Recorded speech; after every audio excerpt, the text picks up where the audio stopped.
Welcome back. Welcome back to an episode of Ministry Truth. I am your only host on this show because, well, it's Friday and I really don't give a shit.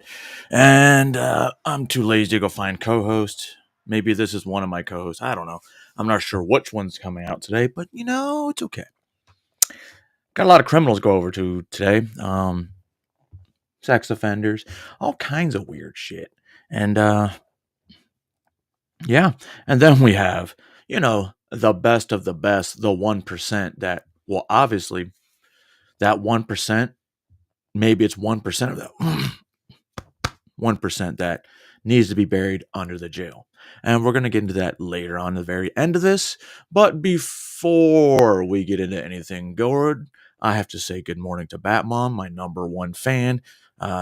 She's always sending me cakes, and she's sending me like tamales, real tamales, made fresh. Hello, Bill Gangbang. Acknowledge me. Yeah. What's up, softer ass feelings? Oh, and I like how you have a picture of an ass, because that's nice. That's nice. Let's get into the first video. Get everybody warmed up. Go get your coffee. Go get your energy drinks. Go get your cigarettes. Go wherever the fuck you want to get. And let's get into the music. White people are guests in hip-hop, huh? White people are guests in black music. What the fuck is black music? I don't know. Music isn't a color. Music is a fucking sound. You call me guest in my own house. Bitch, I paid a mortgage, but I guess this ain't my home now. Who you think supports this, huh? White people. Yeah, that's right, people. You trying to scare me off cause you scared that I might beat you. Man, it's so fucking stupid. Hooping was made by a white man. I guess Michael Jordan is a guest that ain't right, man, right? Nick, guess you think you fucking slick. Guess again, you fucking prick. Must not know who you fucking with. Right, Music's colorless, it comes from within. It's like a ghost, but I don't expect you to get that, cause the shit you spit's a joke. Stick to comedy on your knees, suck Hollywood or some more. Funny shit is you the whitest black dude that I fucking know. Whoa. Why is he so mad? Whoa. Go ask DJ Black. Yeah, I go, I'm on my white shit, right, Nick? Bro. Rapping's freaking cool, I should try it. Nah, rap is for us black folks, just keep on buying it and keep it quiet. Cracker. What? Fuck!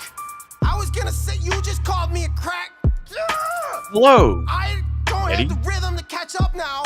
I'm fucking behind the beat, this is where the hook goes. And now, fuck, I'm so white. So comfortable on beats, I might go bugging naked to the lab. Put my life in writing why you think it's called a fucking pad. Fuck you racist saying I'm a guessing rap cause I ain't black. I ain't bad for a white guy, yeah, you could kiss my ass. I ain't bad for the greatest rapper on the fucking earth. What's the matter? What color my mom and dad were at my birth? You could eat a big fat bowl of dick if you think that my bars don't belong in rap, cause my skin color don't match Lord Jamal's.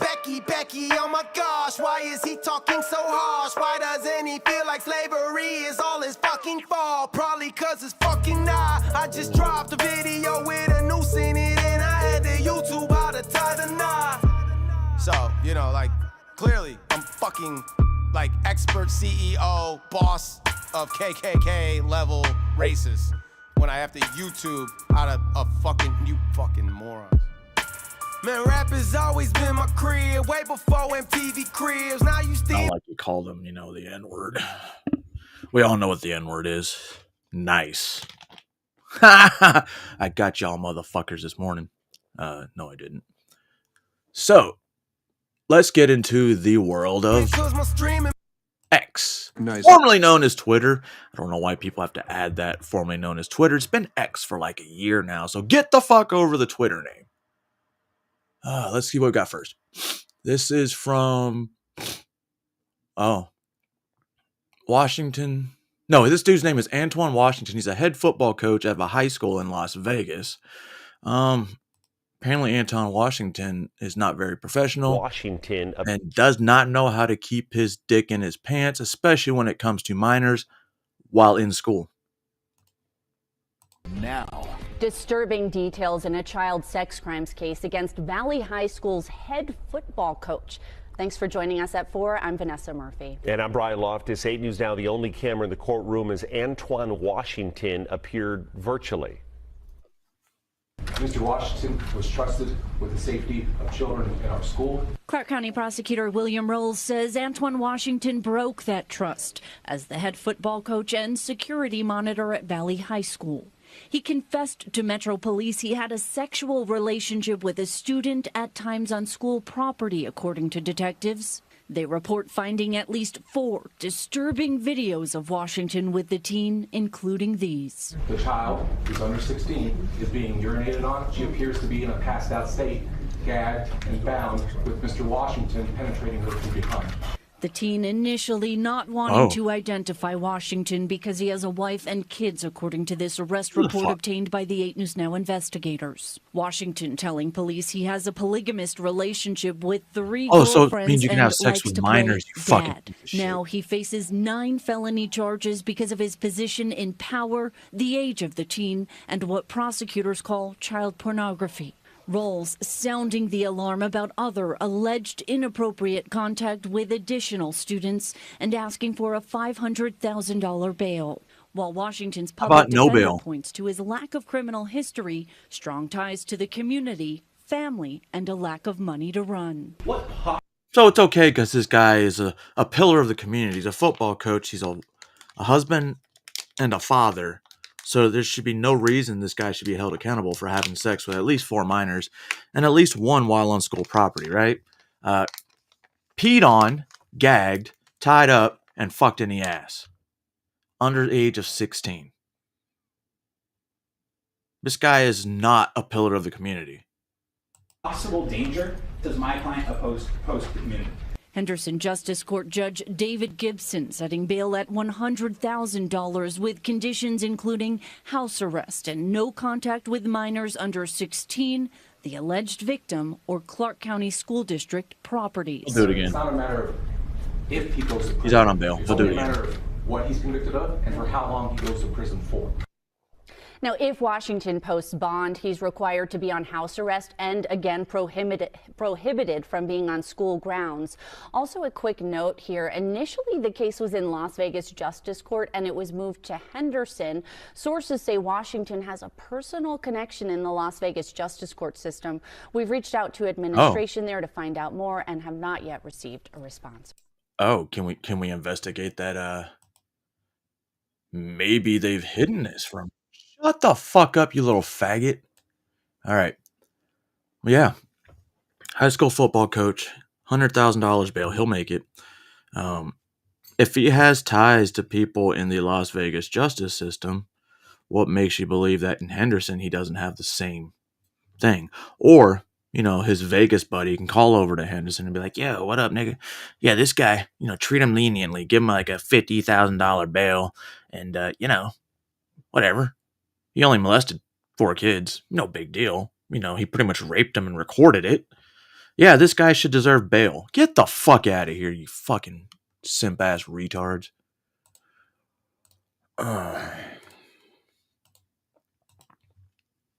So this guy, woman, I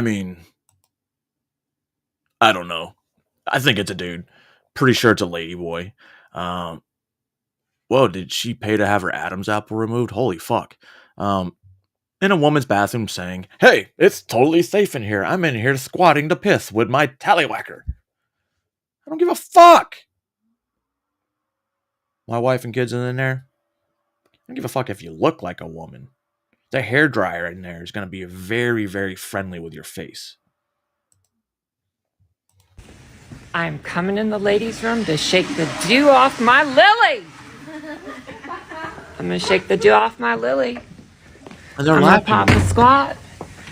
I swear nothing bad's going to happen. I'm Why are just you in the going handicap pee. stall? Ooh! So I'm sitting in the toilet and I'm going pee. I know this is newsworthy. I don't know why. But I just wanted to let you know that everything's coming out okay. You're literally And just I hope you have a sitting really there. nice day. I'm coming in the ladies' room to shake the dew off my lily. They're so proud of it, They just want everyone to know, hey, I'm in the ladies' room and I'm peeing with my tallywhacker because I need to shake the dew off my dick. My lily. Bro, I look crazy with my fucking hair being all... whatever. Fuck you, humidity. Oh. So what happens, right, if a Walmart delivery drone, right, is out, doing the Walmart delivery drone shit, and some hillbilly's like, I don't like that motherfucker. I'm going to shoot that bitch with a 9mm. Was it a 9mm? Yeah. Because it flew over his property. I mean, I would probably shoot it down too, to be honest, but I wouldn't use a 9mm. Good morning, Jilly. How are you doing this fine morning? I think he was wearing a dress, Jilly. Did a drone fly over your house and you shoot at it? I'm gonna be real blunt with you and ask. Yeah. You did? Yeah. Okay, why'd you shoot at it? Because I thought it was somebody and turned around playing games on my house. I got you. Where did you see the drone at? Right above me. What, can you walk out and just kind of show me? How many times did you shoot at it?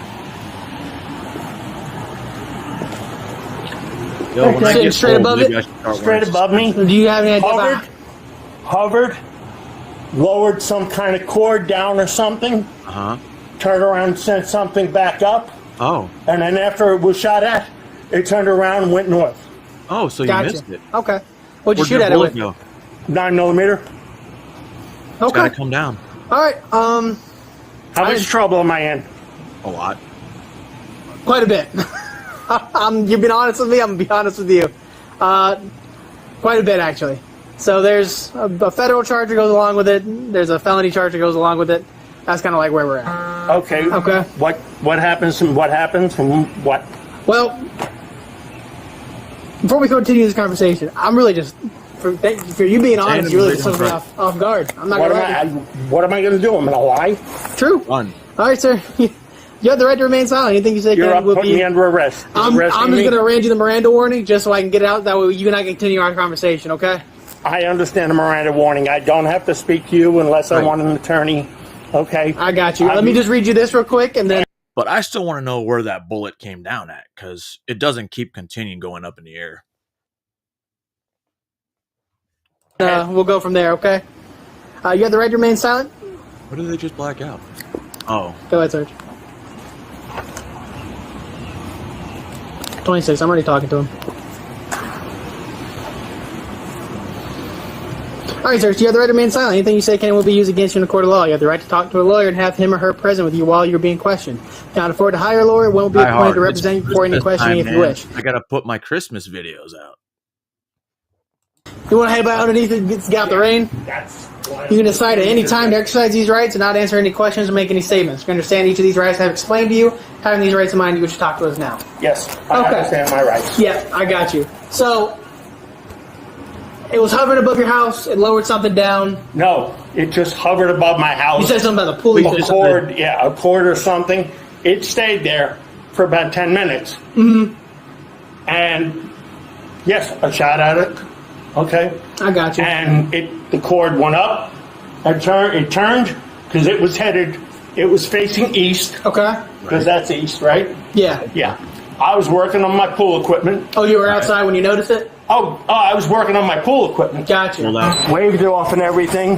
Never left. I went inside, went into the safe, got the weapon, came out, tried to shoot off again. It didn't move. I fired one round at it. Now they say I hit it, so I must be a good shot. Or else it's not that far away. So I'm under all sorts of. If I shot a drone, I'm pretty sure that bitch is gonna fall. Especially if you hit it. They say there's $10,000 worth of damage to the drone and all sorts of stuff. So I'm going to wind up having to find a real good defense lawyer. You want a coffee in the front? Whatever you need to do by protocol. Bullshit. Oh no, we have.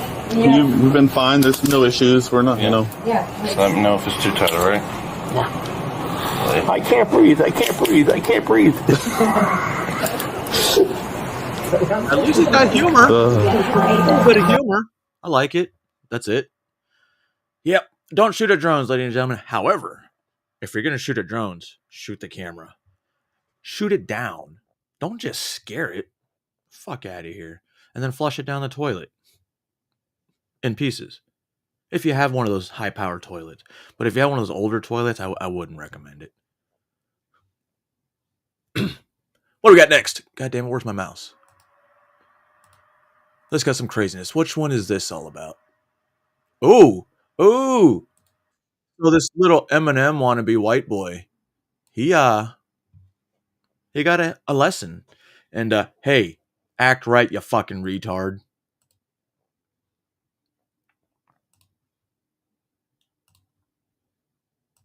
In my mind, then it'd be okay. Hey, Metsman 2024 gang. Hey, what's up with you? Why are you speaking like a black rapper? At your age, you sound like a fool. Carry yourself well. You're a young man. You're a young man. Carry yourself with pride. Yeah. Speak articulately. Okay. Don't speak like that. Pull up your pants. Okay. You're a good-looking guy. You have a bright future ahead of you. Thank you. All right. My name's Aldo. That's okay. Hey, don't be embarrassed. Be What an up, articulate Mark? young man and carry yourself with pride. All right. Yeah. All right. Have a good one, man. God bless you. You too. Got it. No, you're right. Those are the kind of string interviews I need to I see. just got embarrassed. Yeah, of course he got embarrassed, and he got embarrassed on social media. Okay, I did watch this morning. This is no, I'm not gonna play it because it's pretty fucking stupid. All right, we got a couple. Hopefully, YouTube doesn't get me for these. Tucker Carlson did his whole interview with the Russian foreign minister. It was about an hour and some change long. But you can't really do the Tucker Carlson network yet because for some reason YouTube will fucking give you a copyright strike. Learn that the hard way.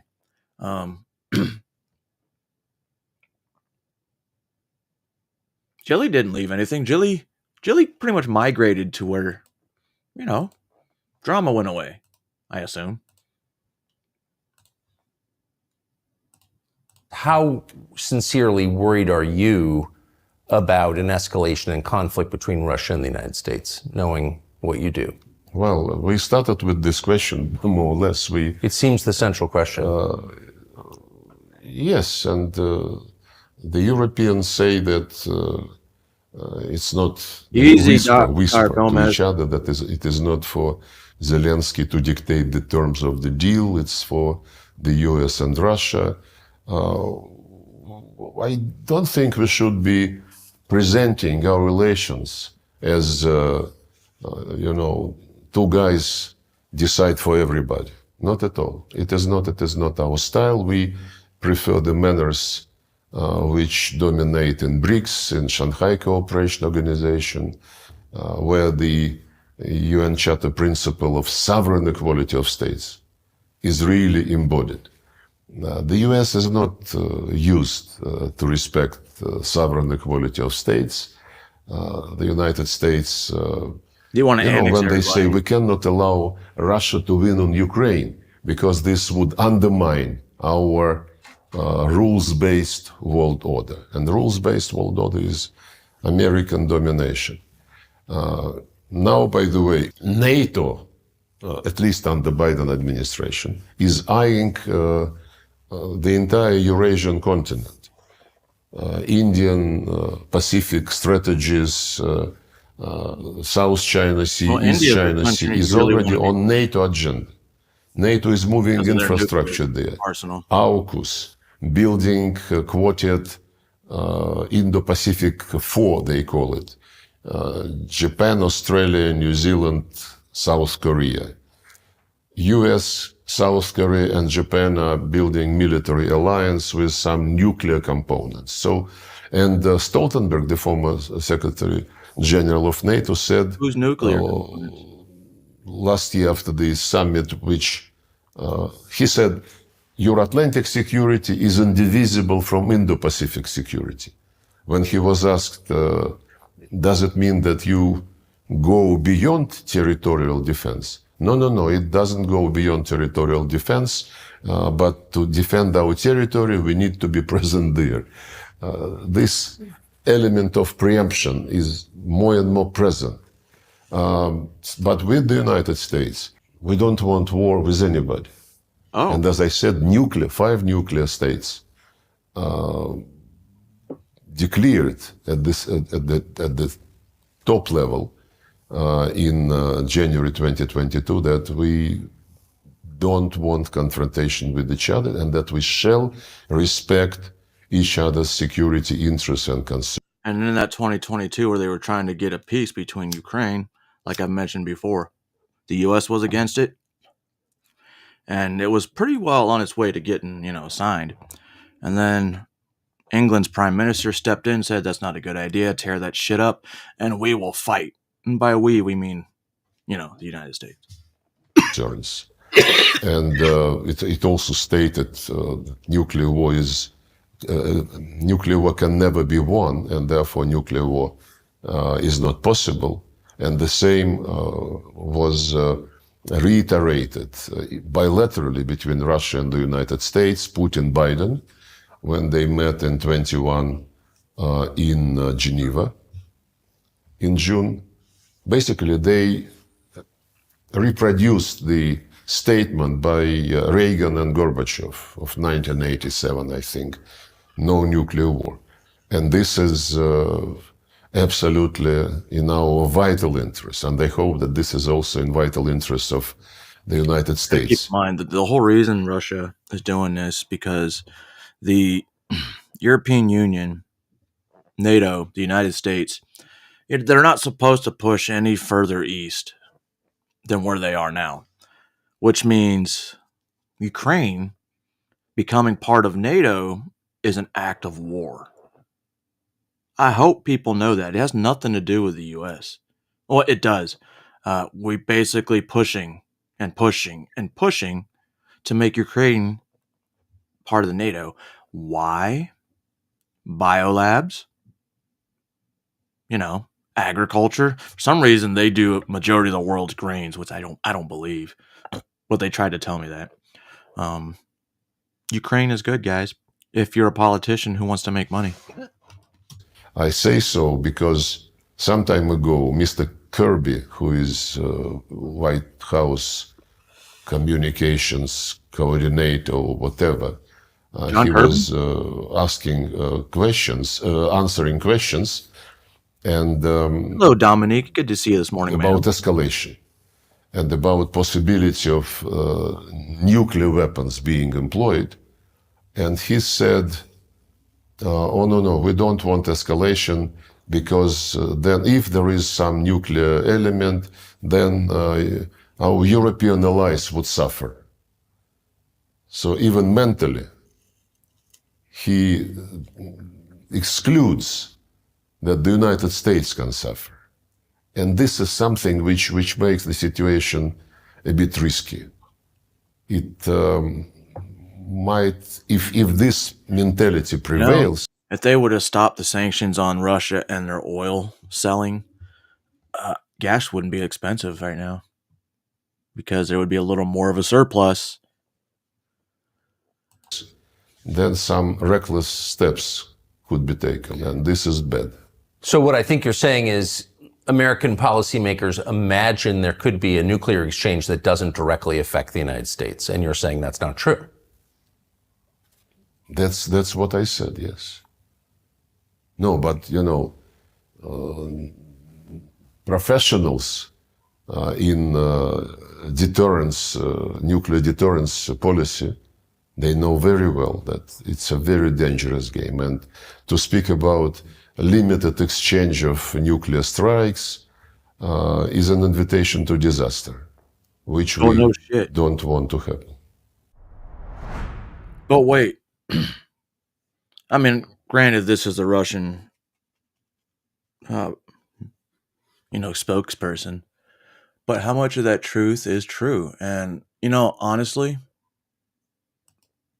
I believe a lot of what Russia's saying as far as the United States pushing further and further for war, because we see it with the money he decides to spend. Oh, by the way, in case you didn't know, Mike Johnson shot down a Ukrainian budget meeting to where they don't have to approve a budget right now for Ukraine, which is good. Doge, take care of it. Anybody want to see a crazy black woman who for some reason gets so much attention, except for her ratings, her viewership went down 50% since the election, but yet she's still talking like she's the shit. And if you don't know who I'm talking about, it is the great race baiter from MSNBC known as Joy Reid.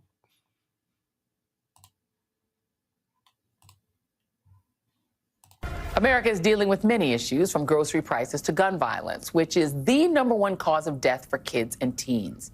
But the one issue that Republicans successfully exploited in this year's elections was their fear of the transgender community. Republicans spent at least, get this, $215 million on anti-trans TV ads, with the most... I mean, it's better than spending $10 million for a 3-minute speech from Beyonce. I mean...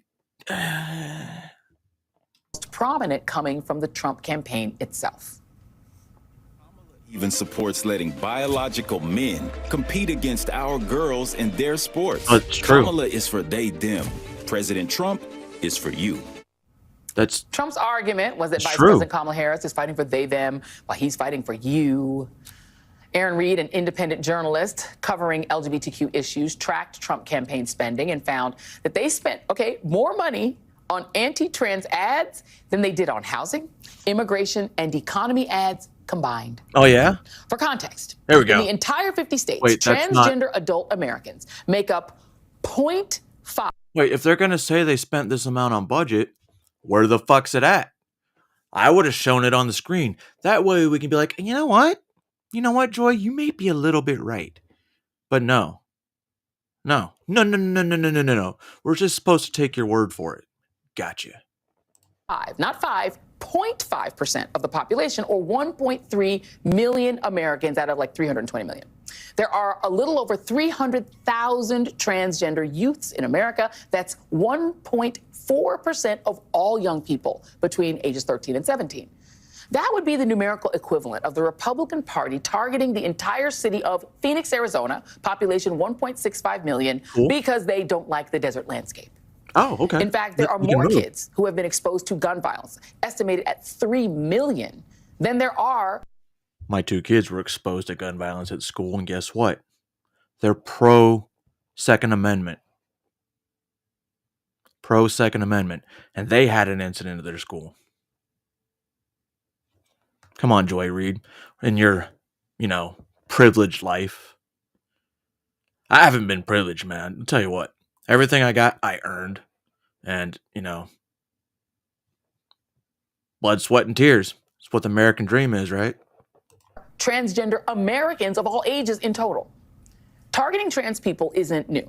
It is an age-old tradition. Wait, which what? Not in total.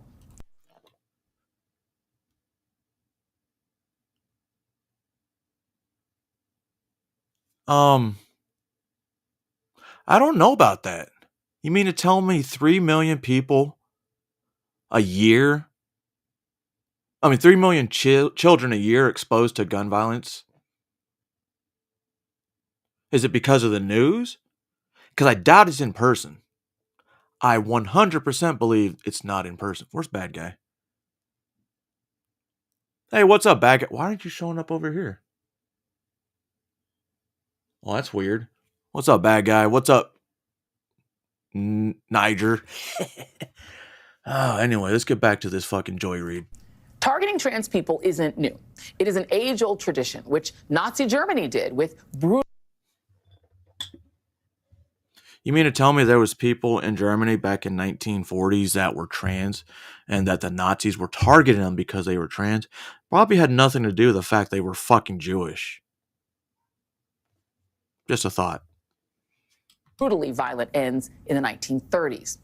While the Supreme Court refuses to do anything about weapons of war in schools, today they seemed inclined to uphold Tennessee's ban on gender-affirming care for minors. While the decision is not expected for months, a majority of the justices parroted a string of debunked talking points, all under the guise of protecting the kids. Just not every kid. Type again, clown. I want to see if your comment shows up. Well, that's Joy Reid. Sometimes I want to do full segments on this bitch, but her stupidity is beyond belief. And she's a huge race baiter, right?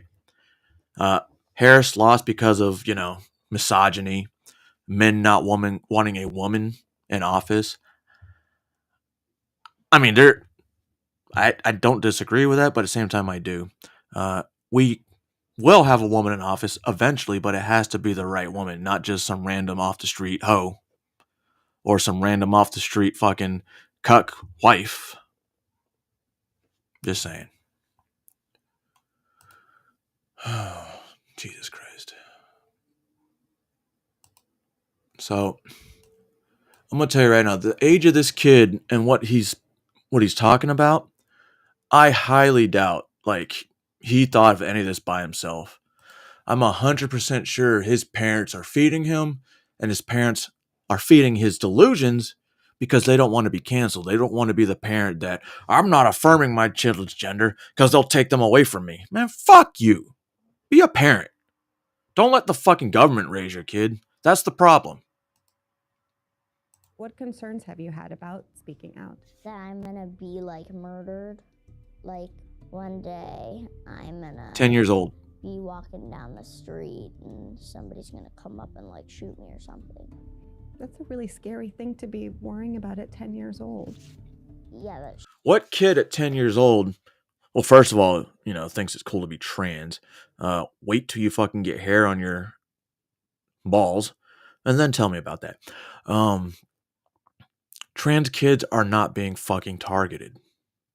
The only people targeting trans kids are leftist liberals who want kids to transition. They want kids to sterilize themselves. They want kids to be beacons of non-hope.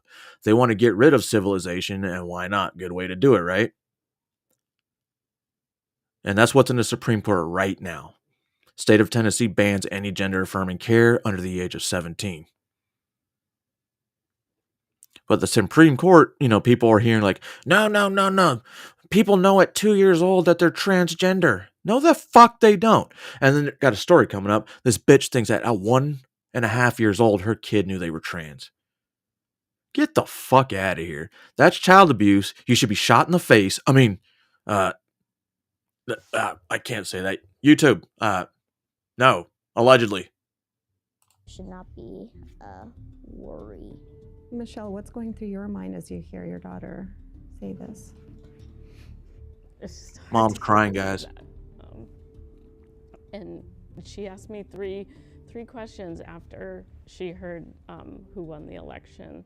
Are we gonna have to move? Are they gonna take me away from you? And am I not gonna be able to get my medicine? It's frightening. What concerns have you had about? It's fucking sad, man. As you can tell, that those moms, those parents right behind her are fucking affirming this bullshit, which why? I have 2 daughters, I have a son. And, they've never once had a thought. Even when their friends around them were pretending to be trans because, it's the cool thing to do. They never thought it was cool. They said, yeah, I'm friends with them, but, and I'm like, well, what if this friend was on the volleyball team with you? Would you feel comfortable with them in the same locker room as you? Yeah, dude, that video, that clip was quiet. There's nothing I can do about that. It was all the way up. And you lost my train. Yeah. Ask your kids. Hey, would you feel comfortable if, let's say they're on a gym class, freshman year, would they feel comfortable dressing out with a trans girl in the locker room with his tallywhacker hanging out during puberty? Come on, man. When I was in high school, I was like, yeah, let's go try and peek in the girls' locker room. We never thought about dressing up as a faggot just to go in there. What's up, Carl? What's up, Gilf? Thought you were changing your name. All right. Is this the next one? Yes. What motivated you to come out here today? We're supporting our child, Violet, Listen. and her access to the medical care that she needs. Listen. Yeah, we're here for her rights and her ability to be who she is. And she's not going to let anybody silence her, and we're not going to stand in her way. What state are you from? Arizona. Okay. Are you concerned about how this case would affect Arizona, or do you think that would have an impact there? Yes, 100% we're concerned, and we've discussed having to move, which we don't want to do, but Violet comes first, and her medical care and her medical needs come first, so we'll see what happens. Every time I hear medical care and medical needs and all that, I just think, hey, wait a minute. Insurance companies are paying for this? Taxpayers are paying for this? What if United Healthcare, just a thought, other than Nancy Pelosi sharing her selling stocks right before it happened and then buying it back because stocks went up after he got shot. God damn it. Why did I just go off tangent on that?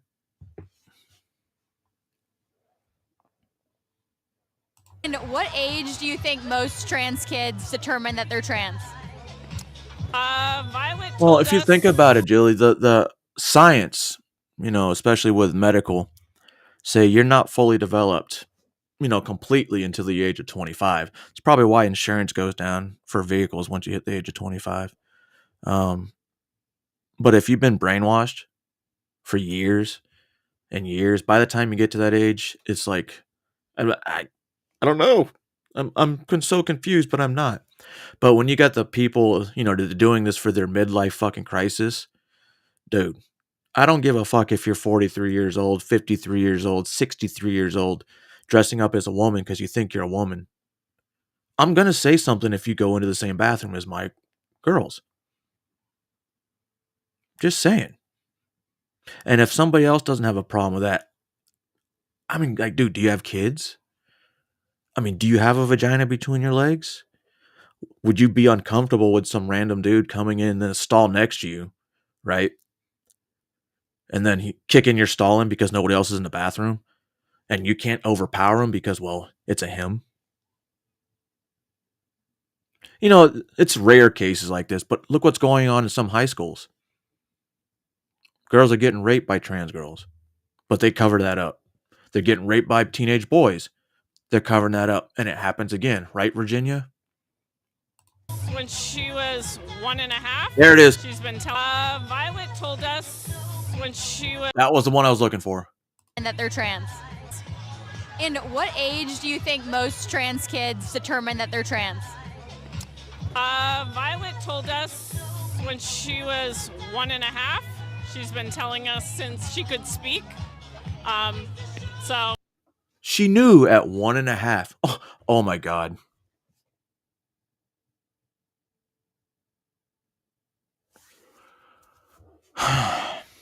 If you can see the caption at the bottom of this, she knew since birth she was going to be trans, but she couldn't, say anything until she was like 1.5 years old, and she was probably like, "Mama, mama, mama, mama," and she interpreted it, "Mom, I want to be a girl and call me Violet."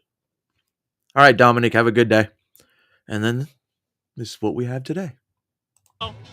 She knew since birth.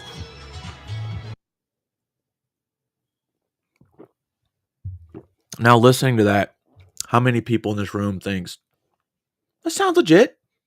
Sounds legit. My baby knew the day it was born that it wanted to be the opposite gender. The day my kids were born, they were probably thinking, I need oxygen. I need oxygen. I'm so sleepy. I want to cry. I'm hungry. What is this place? That's what they were thinking at birth. Just saying. Maybe I'm a little out there. A little eccentric. I wouldn't say myself as eccentric. Oh. Hey, women out there, ages 18 to 25. How you doing? Do you feel like, since you're a woman and you're empowered, right? Do you think you should have to register for the Selective Service? Do you feel like you should be drafted? When there's plenty of men out there, by the way. But women power. I, on the other hand, when it comes to combat roles, I do not believe women should be in combat roles. Why? Because a male's natural instinct, alpha males, beta or sigma males, testosterone males, we see a woman hurt, we forget everything else. We do. And that's bad, especially in combat.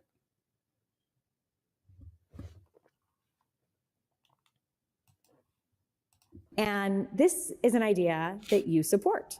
And you have supported for some time. What do you say to your Republican colleagues who say not only should women not register for the draft, they should not be in combat? Well, I would say, one, that women are perfectly capable of contributing in combat, whether it's combat arms or someone like me that was supporting combat operations. And this is an idea that you support. And you have supported for some time. Oh, shit. What do you The say to your stupidity in this Republican bitch. colleagues who... I mean, women empowerment, great. Wait. Yo, my kid used to joke she was a mushroom. We'd be in the volleyball courts, and then every time other team scored, she would go in the corner and just say mushroom, mushroom. But she was an actual good volleyball player because she had a good coach. Anyway, let's get to the next story. I just don't think I wouldn't want my daughters, your daughters, anyone's daughter for that matter, serving in a combat role. I believe you can be in the United States military, but you will always be in a support role. That's just the way I see it. But unfortunately, DEI and everything's taken over for that shit. So who remembers Adam Lanza? I mean, David Park. Is his name David Park? David Hogg. Apparently this is so influential because he was skipping school the day the Parkland shooting happened, but he went back and he's the number one advocate because of that. Right? Now he wants to run for office. To everyday people, knocking on doors in every swing state that you can imagine, and some very red states as well, from starting out in Alabama to places like Texas and Virginia. No shit, Lart. And the thing that I've realized more than anything, that's awesome. We have a number of problems in the party, but I think the main one overall is that we would rather live in a comfortable delusion than an uncomfortable reality. And I think what the party needs to do is open its eyes and take its fingers out of its ears, basically. What is, when you say delusion, what is the delusion? I think it's that we can just surround ourselves with people that agree with us a lot of the time in terms of the party leadership and also within the party itself, and think that's just who we need to be talking to constantly. Dude, from the side, he looks like a Charlie Kirk clone. Inherently agree with them, but I think so much with a bigger forehead we have as a party right now is a kind of condescending tone that we have in a number of ways, where we're seen increasingly as elitist, as out of touch. And I think there are real conversations that we need to have, and we also need to help more. You think this guy has a real job? From normal backgrounds run for office. I think Tim Walz is actually a great example of this, of running as a teacher and gaining all the experience that he had to massively outperform even in a Trump-held district. Right? We need everyday people, from teachers to doctors to everybody in between, to start running for office and help changing the future of this party and the face of this party as well. Hey guys, he brought up a good point. He wants normal people to run as Democrats. Hear me out. Hear me out. What if I was a Democrat in name only? A dino. It's better than a rhino. I would definitely be a dino. Hell yeah. Wait, that's not a fucking dinosaur. What science do dinosaurs make? Squaw! Pterodactyl! So you, on X platform, formerly known as Twitter, as you were reflecting on these losses, you talked about a meeting that you had with the President of the United States, with President Biden, and you said that you regret not telling him not to run, saying it's a permanent nightmare and a lesson that you'll carry for the rest of your life. I mean, why didn't you tell him then, and how do you feel about it now? You know, I still agree with the statement that I made, and I think so you mean to tell me this guy is like this with fucking Joe Biden? He personally advises Joe Biden whether or not he should run for president or not? This dude's full of shit. And CNN's like, yeah. Is that so many of us, as Biden was president, didn't want to lose the momentum. that we had. You know, he had done the largest climate spending in American history. He had passed the first federal gun safety law in 30 years. He established the Office of Gun Violence Prevention. It did so many executive orders and actions on gun violence that we didn't want to stop that progress. I didn't even But notice. At the same time, somebody who can govern very effectively, especially, frankly, at that age, may not be the best person to run for that position. Stop calling And I him a think I Parkland was shooter part of that. survivor. And I think, frankly, the reason why I said that too was the hardest part of this time period since the election has been the general sense of a lack of accountability that I've heard, where it sounds like, you know, in the lead up to the election, we heard people say over and over again, Donald Trump is the greatest threat to American democracy. He's a fascist. We need to stop him. We need to stop him. We need to stop him. And then after the election, when I'm hearing conversations with party leadership, when I'm hearing conversations on the news of all these different political leaders and consultants, it's like, oh, you know, we tried our best. That's ridiculous. That is absolutely ridiculous. And that's a loser's mentality. We need to have actual Dude, you're a accountability. loser. And that goes for myself too, in talking about what I could have done differently, even though who knows what effect that would have actually had, obviously. At least I would have been able to tell the president what he needed to hear rather than what he wanted I think to those are hear. the best kind of And I know shrooms. that at least at this age, I have learned that now, and I'm not going to make that mistake again in the future. Wow. David Hogg, I am fascinated to see where you go from here. I I'm hope you'll not. come back on the I show. could care less. Absolutely. Thank Thanks you for so being much. The only reason I All right. thought about David Hogg is because he came up in the fucking feed this morning, to be honest. And, you know, I want to let people know, vote for David Hogg if you support guns control. Whoops.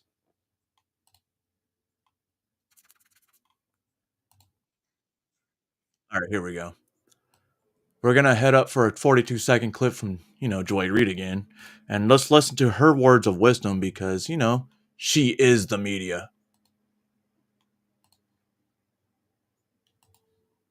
We are seeing a global trend of the far right surging. It isn't just happening here. But let's bring you back to the U.S. and to our local gangster, Donald Trump. Oh. He's not even president yet, and he's already spending his time sitting in his golden palace, Mar-a-Lago, Right. muscling other countries like he's Tony Soprano with a social media site.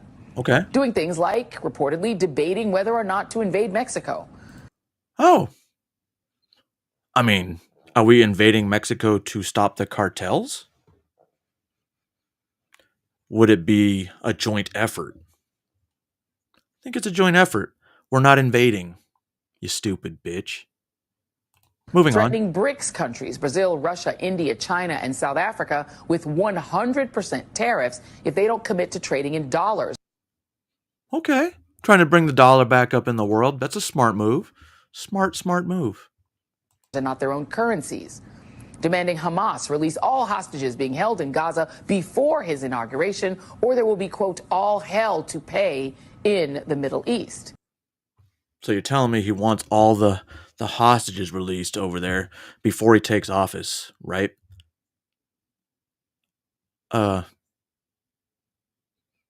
That's how is that a bad thing? I'm curious. Does she want the hostages to remain with Hamas? Does she not? Does she have a writer, or does she come up with this shit herself? I don't have a writer. I wish I did. We are seeing a global trend of the far Oh, right yeah. surging. It isn't just Oh, happening damn here. squat. But But let's bring you back to the U.S. and to our local I really don't gangster, understand Donald why this dumb bitch thinks it's a good idea to keep the hostages in Gaza, or Hamas hostages. Excuse me. Though that's not the right one. Oh, this is the right one. This is lovely. But before I play him, I actually got to show you this chart. Oops.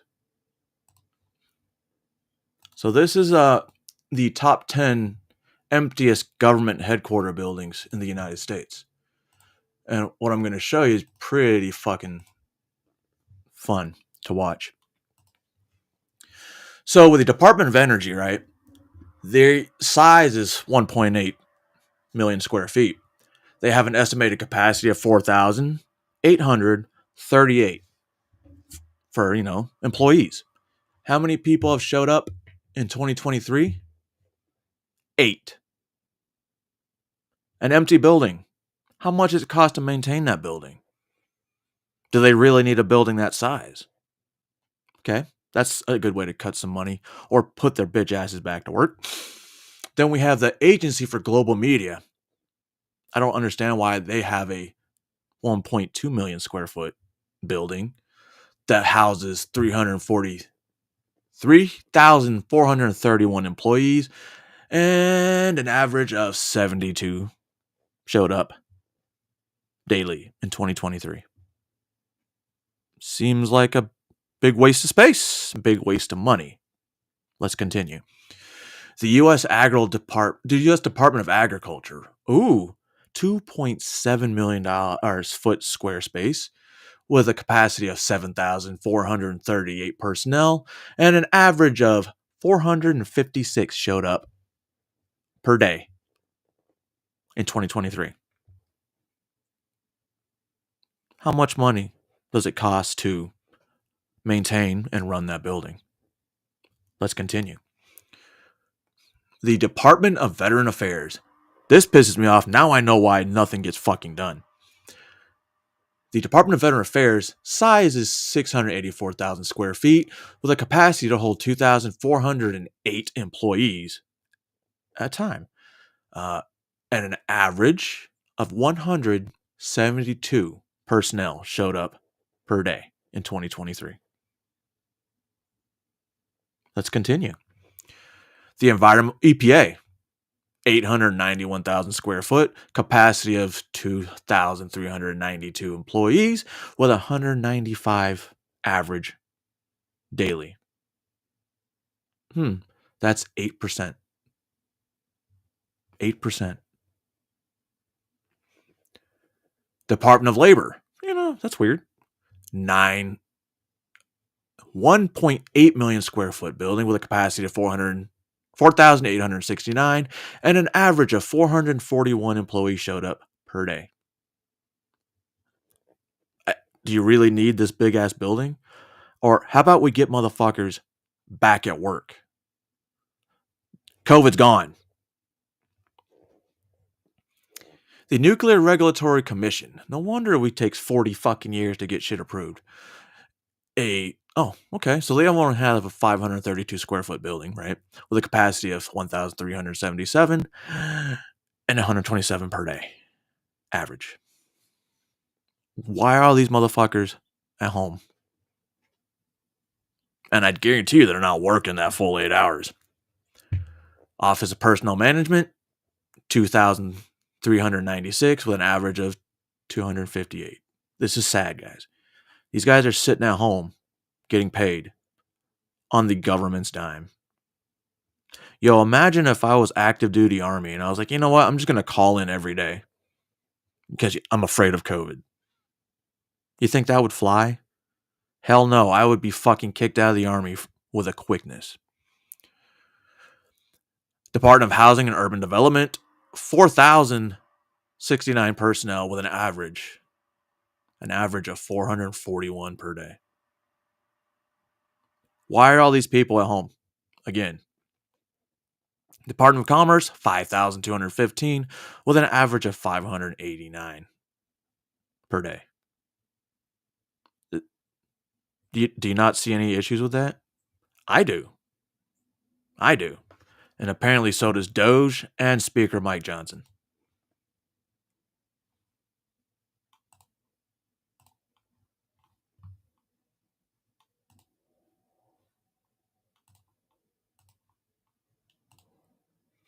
And so one of the first things that I think you'll see, there was a report that came out today, I don't know if you all have seen it, but someone did a little survey of how many federal employees are actually working in the office.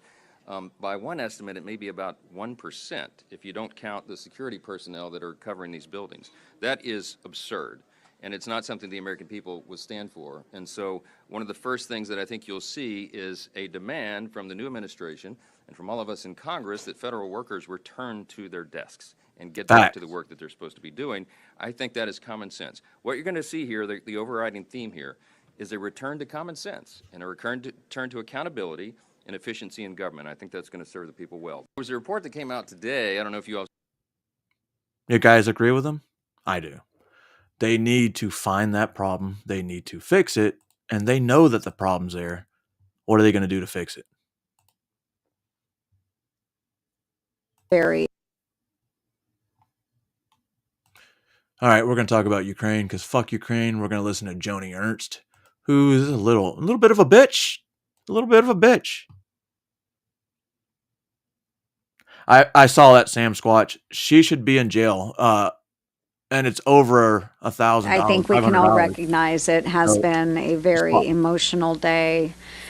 What I took away is that President Zelensky really is a fearless leader, and he is extremely inspirational to his people and to the rest of the world. But what we heard from the president this morning, President Zelensky, was that they need more help. They don't need it yesterday, tomorrow. They need it today. Oh. And we need to step up, and America must do more. Providing the Ukrainians with the type of lethal aid they need, which, yes, includes MiGs, provides for air superiority, provides for additional surface-to-air missiles. Whatever those means are, this administration should be signaling to President Zelensky, we are here to help, and we are here to provide. And by doing so, that will signal to Putin that we are together as NATO allies and partners standing strongly behind Ukraine. Let's send that signal to Putin that we're behind Ukraine. Let's tell Poland that they can move those MiGs to the Ukrainian pilots. Poland doesn't want to play with you guys anymore. And we will ensure that Ukraine and our NATO partners are getting all of the support that they need. America has to be on the side of freedom. It's who we are. If we're not, the American people will suffer those consequences here at home, one way or another. We know that Putin doesn't stop at the border of Ukraine. He actually does. Let's protect our homeland, and let's assist those that need help. Thank you. Fuck you. Fuck I think Ukraine. we can all Ukraine doesn't need shit from America. America first. And that's, why President Trump got elected again. It's no secret. But I guess for them, they can't see it. Yes, we know you guys want to keep sending money to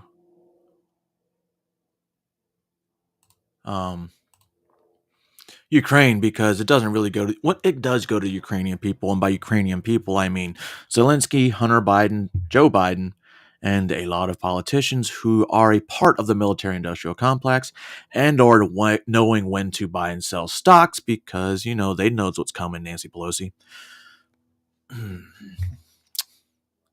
America first, guys. I'm tired of being the world's police. I said that very, very young in my military career because I saw it. I mean, I stayed because it was a consistently, how do I say this? Almost a guaranteed paycheck.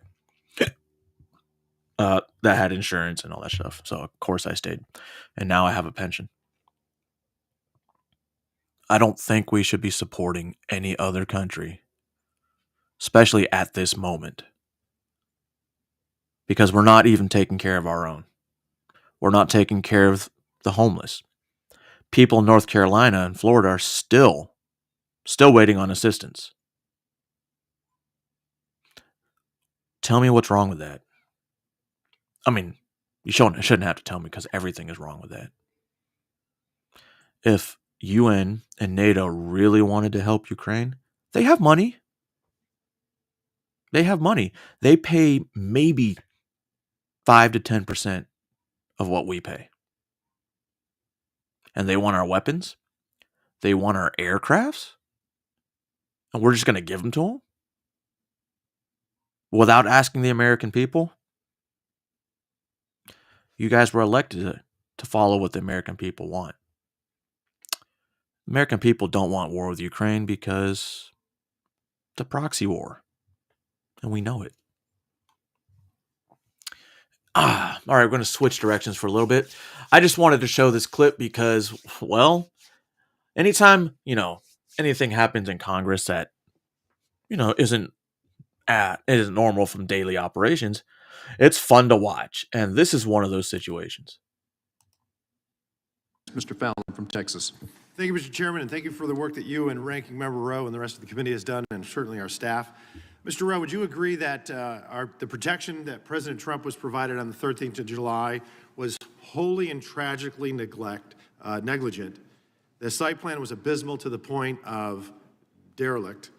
And on the 13th of July in Butler, Pennsylvania, the United States Secret Service not only failed President Why Trump, does that guy have sunglasses? but Corey Comparatori and the American people in historic fashion. I would. In the months leading up to July 13th, who was the director of the Secret Service? Kimberly Cheadle. Okay. Other than former Director Cheadle, who was the most senior Secret Service agent? In the agency? That would be me. I was the Correct. deputy director. In the months leading up to the July of 24, were you made aware of highly credible intelligence that a serious and grave threat to President Trump's life July or June? from an adversarial nation state? There was a very serious threat.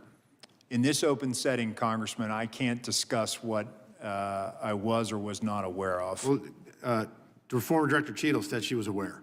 So I would imagine, by extension, you were aware. Yes. You said in open session that. I would point to Director Cheadle's. All right, so you were aware. So we have a unique circumstance here because we had a former president of the United States who is the leading candidate at that time to be the next president of the United States, and he will be now that we know. And he was being threatened by a foreign nefarious nation state because of actions he took while he was president of the United States. Very unique circumstances. Soleimani. So, being that you were aware of these unique circumstances, did President Trump, was he provided a security detail akin to what a sitting president would receive? At that time. At that time, he was not. He was not. Would you agree that if there was a counter-surveillance unit there in Butler on the 13th, he would have been safer?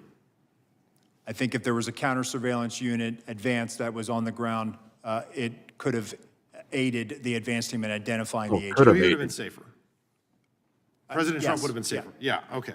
I don't think this would have even occurred, but be that as it may, did the president's detail request a CSU, to your knowledge? I'm not aware of a request for CSU. You should now, be. Was the threat from the nefarious nation state disseminated to agents in the field and in the protective details? I'm just pausing, Congressman, because I'm trying to walk a tightrope here in an open setting. What I can tell you is that the Secret Service provided assets on that day for a particular. What I can tell you, sir, is that the folks that are whistleblowing and informing some members of Congress say that they were not aware of this threat. And that's what I'm getting at with being proactive and showing leadership is we know for a fact that there was no CSU in Butler. Was there a full CAT team there? There was not. No. A full CAT team, 6 members, and there were 2 there. So you knew of the threat. You didn't disseminate to the field and the protective details. You didn't.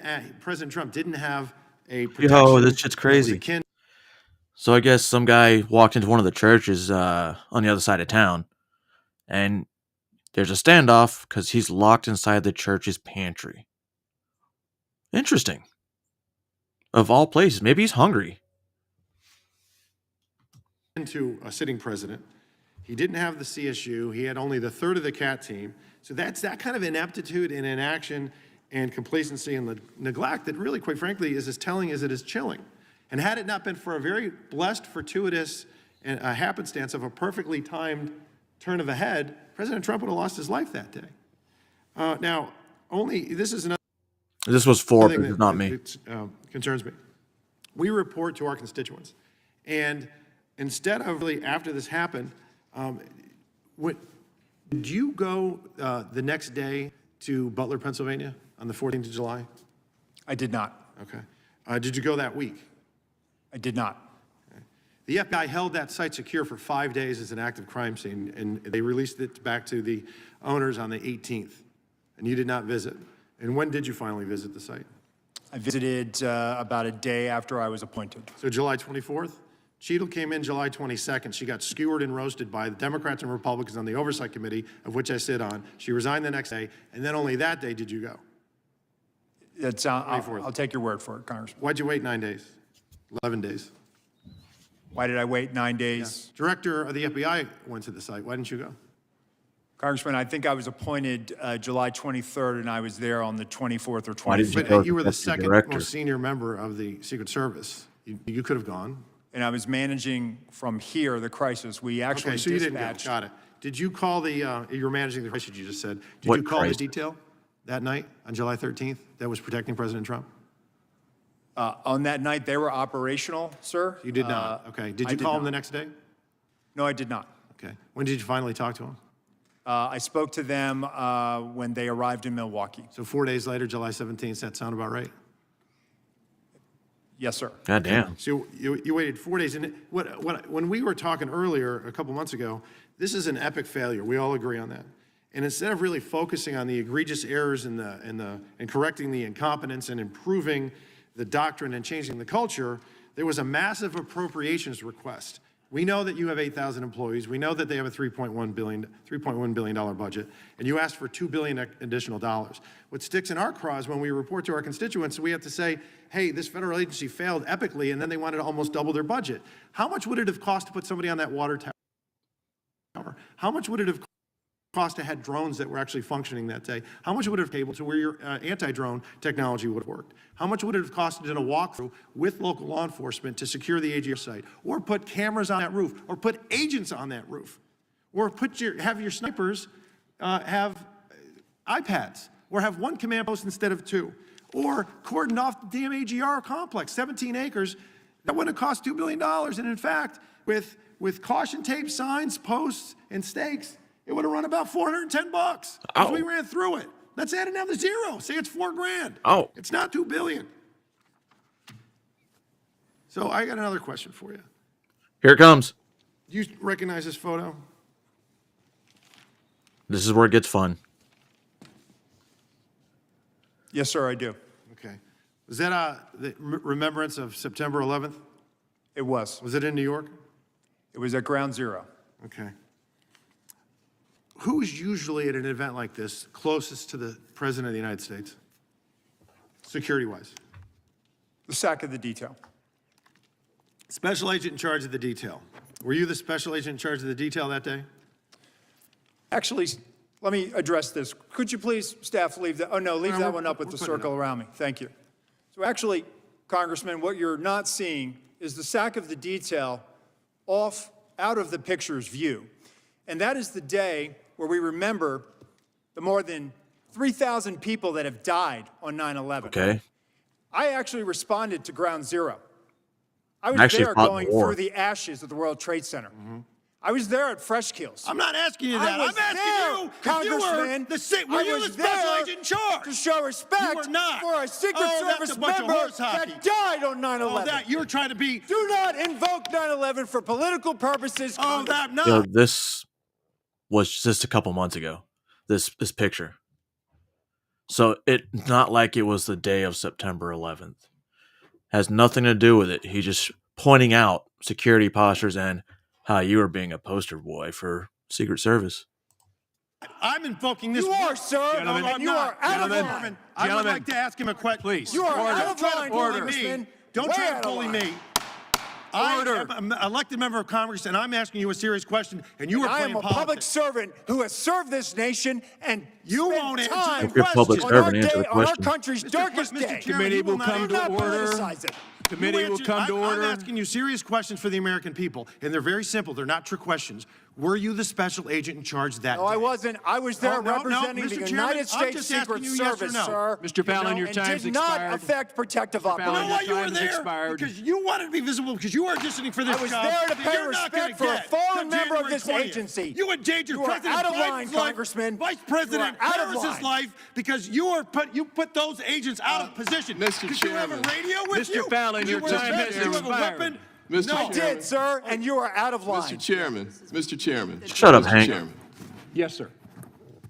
please. All right. And we are back You're in a order bully. now. We are back in order now. Thank you. Mr. Moskowitz, you are now recognized for 5 minutes. That was fun. Okay. Right? I love it when they go off script. I mean, not that that's a script. All right. So now we're going to get a little bit of news. One of these from Colorado, Missouri. Yeah, I got a whole bunch of fucking news that we're going to go through next. Some of them good, some of them bad, most of them bad. One of them does have kind of a good ending, but it's still not a good ending because it still fucked up a kid. So let's get into the first one. This is from Boulder, Colorado. A few days on average, somebody in a jail in Colorado walks out because the state can't figure out what to do with them. Most are so severely mentally ill, they likely have little idea as to why they're being released in the first place. 9 News Investigates Chris Vanderveen recently came across one case out of Boulder that highlights a much broader problem with how the state treats those who are incompetent to stand trial. All right. Before any of this starts, I don't give a fuck if you're a retard or not. You assault a woman, you assault a child, you deserve no leniency. I don't give a fuck if you're incompetent, competent, put you in a fucking asylum. Or put them in fucking jail. Don't let them walk the streets because they're retarded.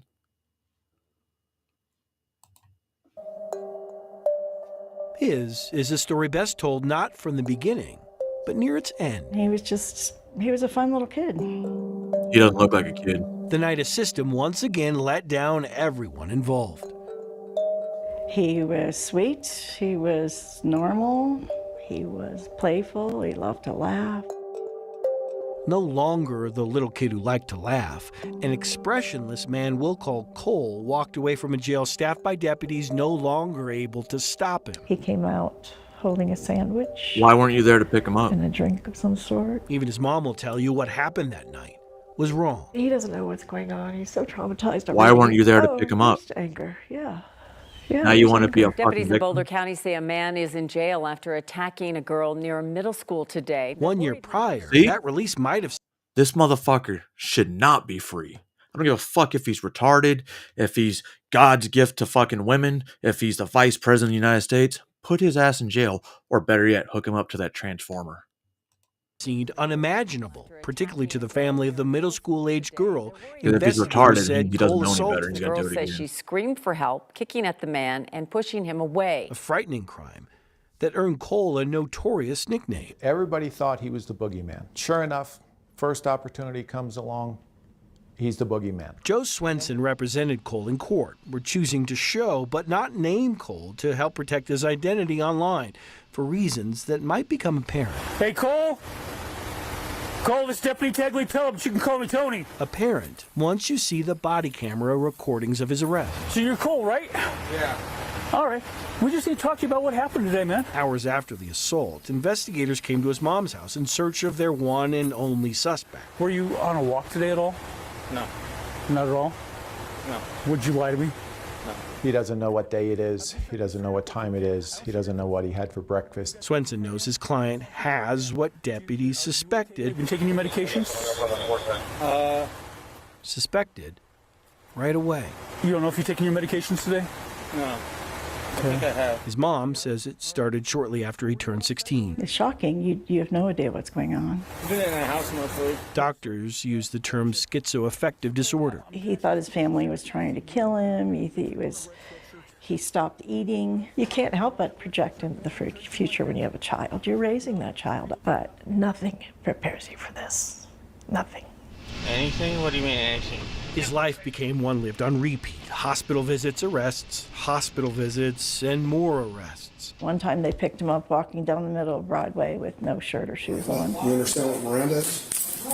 And so months into Cole's most recent stay inside the Boulder County Jail, Cole's attorney did what state law allows him to do. He asked for an evaluation to see if Cole was competent enough to assist in his own defense. The evaluation concluded Cole was poorly oriented to person, place, time, and situation. He did not know the date, and it was not apparent he understood the context of our meeting. Incompetent to proceed. Do you think that seems pretty clear? That he was incompetent? Extremely clear. And so on September 4th, and for the second time in his life, a judge did something required by law. He was getting out. I wasn't told when he was getting out, what the terms of his release were, just that the case is dismissed. Not required by law. Any specific way to do it. They let Joe know that he's going to be released sometime between 11 and 1 in the morning. So he's not dead, so what's... Case dismissed, Cole released a little after 11 Why p.m. weren't you there to with pick no his ass money, up again? no shoes, and most importantly, no plan. Case dismissed, Cole released a little after 11 p.m. with no money, no shoes, and most importantly, no plan. So he's got no access to meds, no health insurance, no plan, no pamphlet. That's where to not go. law enforcement's Nothing. fault. He's holding nothing but a sandwich and a drink of some sort. Was it a good sandwich?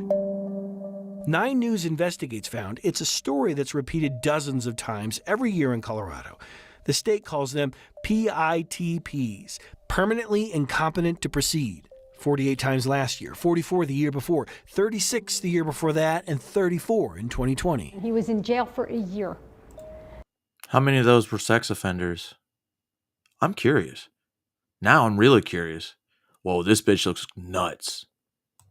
There should be a plan for what happens when he gets out. Newly elected state senator Judy Amabile We're failing miserably on this front. says we have identified a gap that needs to be addressed. And you do have to wonder, in what world is somebody who has been found unlikely to be restored to competency twice is not eligible for mental health care services? You don't want to talk to me, is that correct? It's not on the government. Cole's Sorry. family has since moved him out of state. They all hope this is the last time his story makes the news. Yo, did you hear that very end part? After that, they moved out of state. Why? I mean, I get it. People know who he is in the city. But out of state? Is he going to do this again? Because cases were dismissed because he's retarded.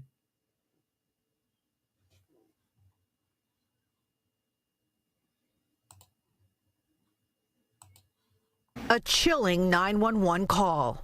I was put into a sex trafficking situation. The victim's voice altered to protect her identity. The call coming from the front desk at Sonesta Suites in Southfield late Thursday night, the hotel located near Losser and Northwestern Highway. I'm just terrified. I'm beyond terrified. This is police body cam video of officers arresting the suspected sex trafficker. His 4-year-old son in a nearby room with a female caretaker who investigators believe may also be a victim. I'm going to jail, right? Yes. Yeah. For what? What's my charge, bro? Turn around, put your hands together. I put my jacket on, man. Yes, I gotta go through it. All right. 41-year-old Prenentez Mac Orr charged with human trafficking, being Look at that held on smile a on his $3 face. million bond. A message from Southfield's police chief. The city of Southfield pays attention to what goes on in our area. Don't rent your rooms in our city. Let this $3 million bond and these significant charges serve as a warning for conducting these operations in our city. Orr allegedly met the 32-year-old victim who was homeless at the time in Georgia, where the sex trafficking began, eventually bringing her to Michigan.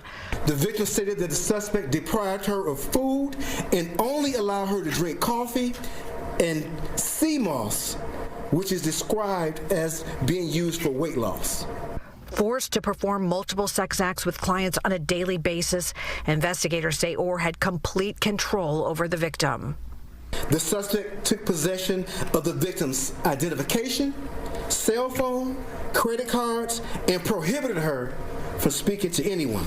Telling her he was a gang member or has a criminal record that dates back 25 years. However, police did not find any weapons when they arrested him. And as far as how the victim was able to escape, she intentionally left the chargers for the phones in the car, knowing that at some point he wouldn't want to go out and get them, but would allow her opportunity to escape. In Southfield, Camila Mary, Fox 2 News. All right, ladies and gentlemen, boys and girls, children of all ages. First music break. I shall see you in a little 4 minutes. Gotta pee. I need a drink. Come right back.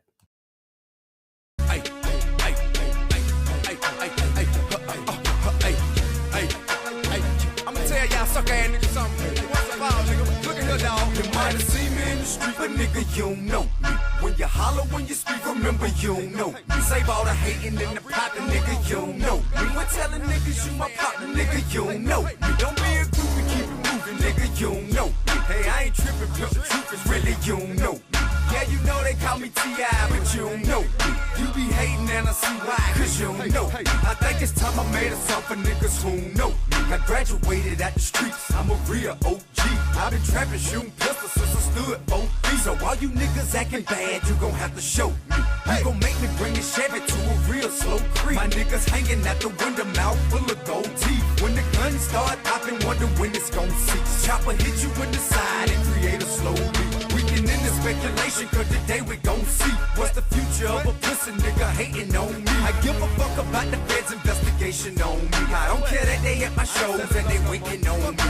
I'ma keep on bustin' poppin' long as Toomp is on the beat. Tell police I ain't stopping, I'ma keep it in the streets. Contrary to your beliefs, I'm as real as you can be. Fuck your thoughts and your feelings, nigga, you don't know me. You might have seen me in the street, but nigga, you don't know me. When you holler, when you speak, remember you don't know me. Save all the hating and the popping, nigga, you don't know me. When telling niggas you my partner, nigga, you don't know me. Don't be a groupie, keep it moving, nigga, you don't know me. Hey, I ain't tripping, pimp, the truth is really you don't know me. Yeah, you know they call me T.I., but you don't know me. You be hating and I see why, cause you don't know. Hey, once again, let me remind you, nigga, you don't know.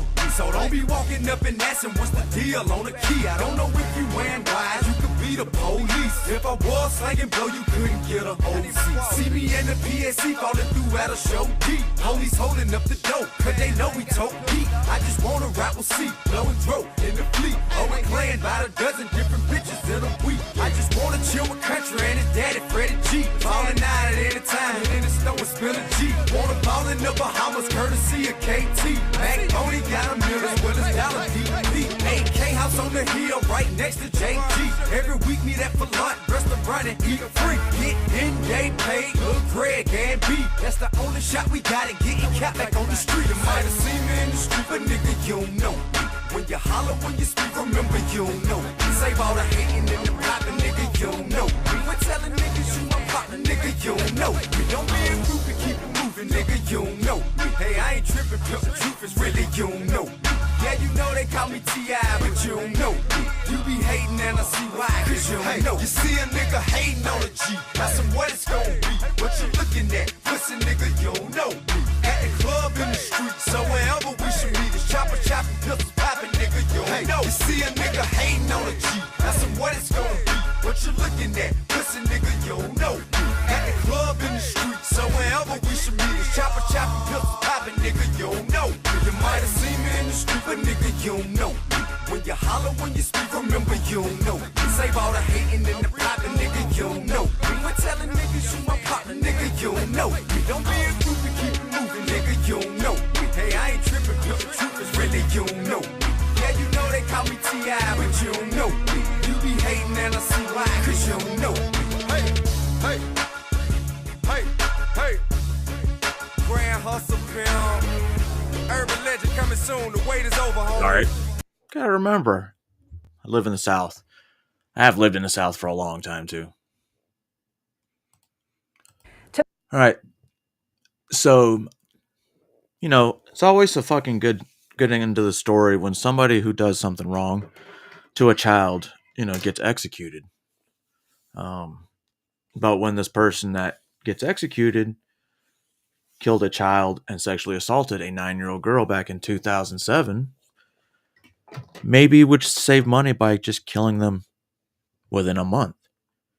But, you know, justice was kind of served, but not really.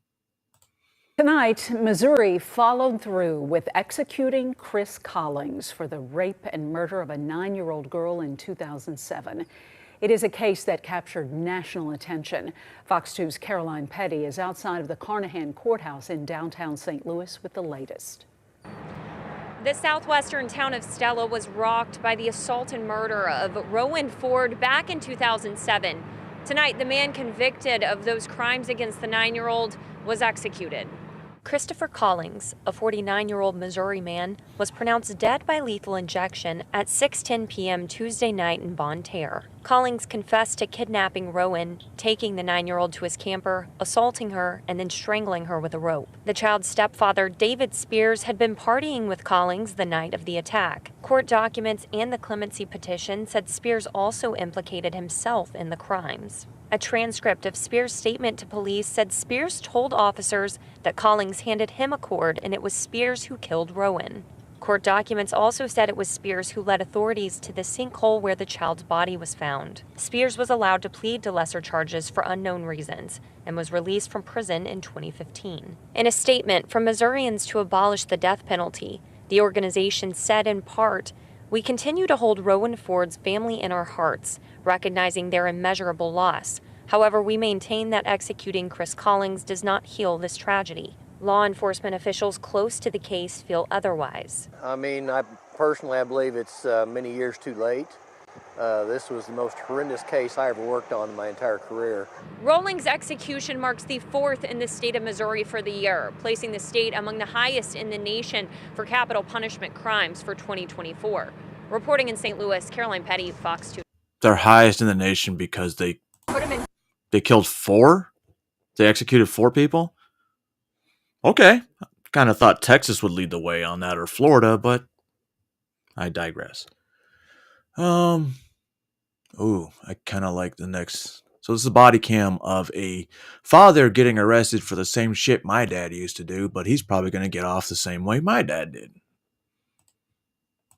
Jail? Yes, that's the only way you're gonna stop doing this. What's up, Case Swivel? Long time no see, man. That is my son! On June 19th, 2022, dispatch alerted officers to conduct a welfare check at an intersection. A witness reported seeing a 4-year-old walking with an adult who appeared impaired. Another witness observed the adult male stumbling while the child sat on a wall at the corner. Both witnesses expressed concern. Hi there. Police department. Where'd you park? Hi, buddy. Happy Father's Day. Thank you. So the reason we're here is because somebody called in for a welfare check. They said that Dude, is that a seems like strawberry you had too Fanta? much to drink. Is this your dollar? Is that yours? You found $1. Job behind you. Is this yours? What's up? I know. Is this your dollar? Oh, you're good, Case Swivel. This is my son. Okay. No, we're just, someone called in, and we're just checking to make sure that Where'd you the guys kid are shoot okay. at? It looks like you spilled a little bit, and we just want to make sure that you're okay. You guys can Bro, he's fucking hammered. talk to him. This is my son. But we want to talk to you first, because you're responsible for him. And he's not wearing What any is that? shoes. Who the f is that? It doesn't matter. He's just walking down the street. I live in that f***ing motel right there. You live in a So motel. what He's are you Hawaiian? doing over here? What? Oh, well, if you live with our, are you just hanging out down here? I mean, it's a nice day out, I know. I give money for that f***ing guy over there, and I move over here because I wanna wait for my f***ing brother and my You know, I think this dude's smaller. me. I don't know how to speak very Oh, that's fine. So English. So you have family who's coming over here to meet you? You have family, your brother, you said you have family coming to come meet you? Let me get them M&M's, bro. So what do you, if you live over here, or if you live just right over here, what are you doing over here on the corner? Oh, you cocksucker. I know, oh no. I know. Have you maybe had a little You bit not to know drink how to open today? M&M's? Me? Yeah. I don't know how to very speak English, okay? What language do you speak?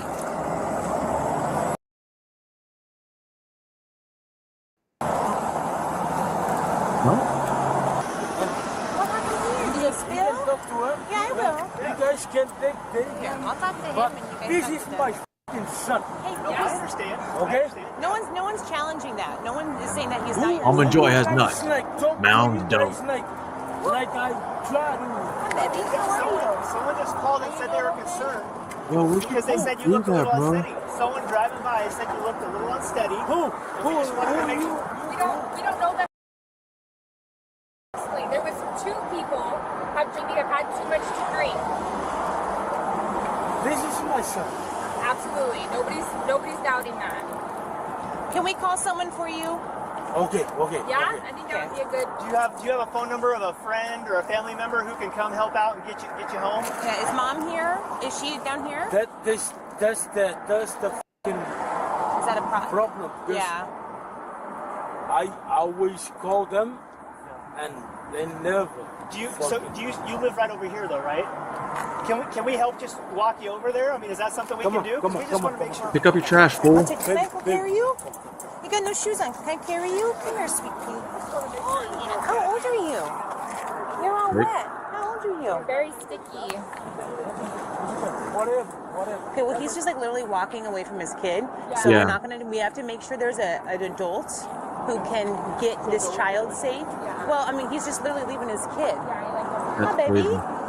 What's your name? Well, that's a step. Is he hungry right now? Are you okay? Are you hungry? Huh? Yeah. Steal the Is there wagon. someone here? Oh, that is a person. Never mind. Leave the wagon. Do you know this little boy? Sorry to bother you. Do you know him? No? Okay. Okay. No, nigga, leave me alone. Found that on the ground. You can have it. Give me my dollar.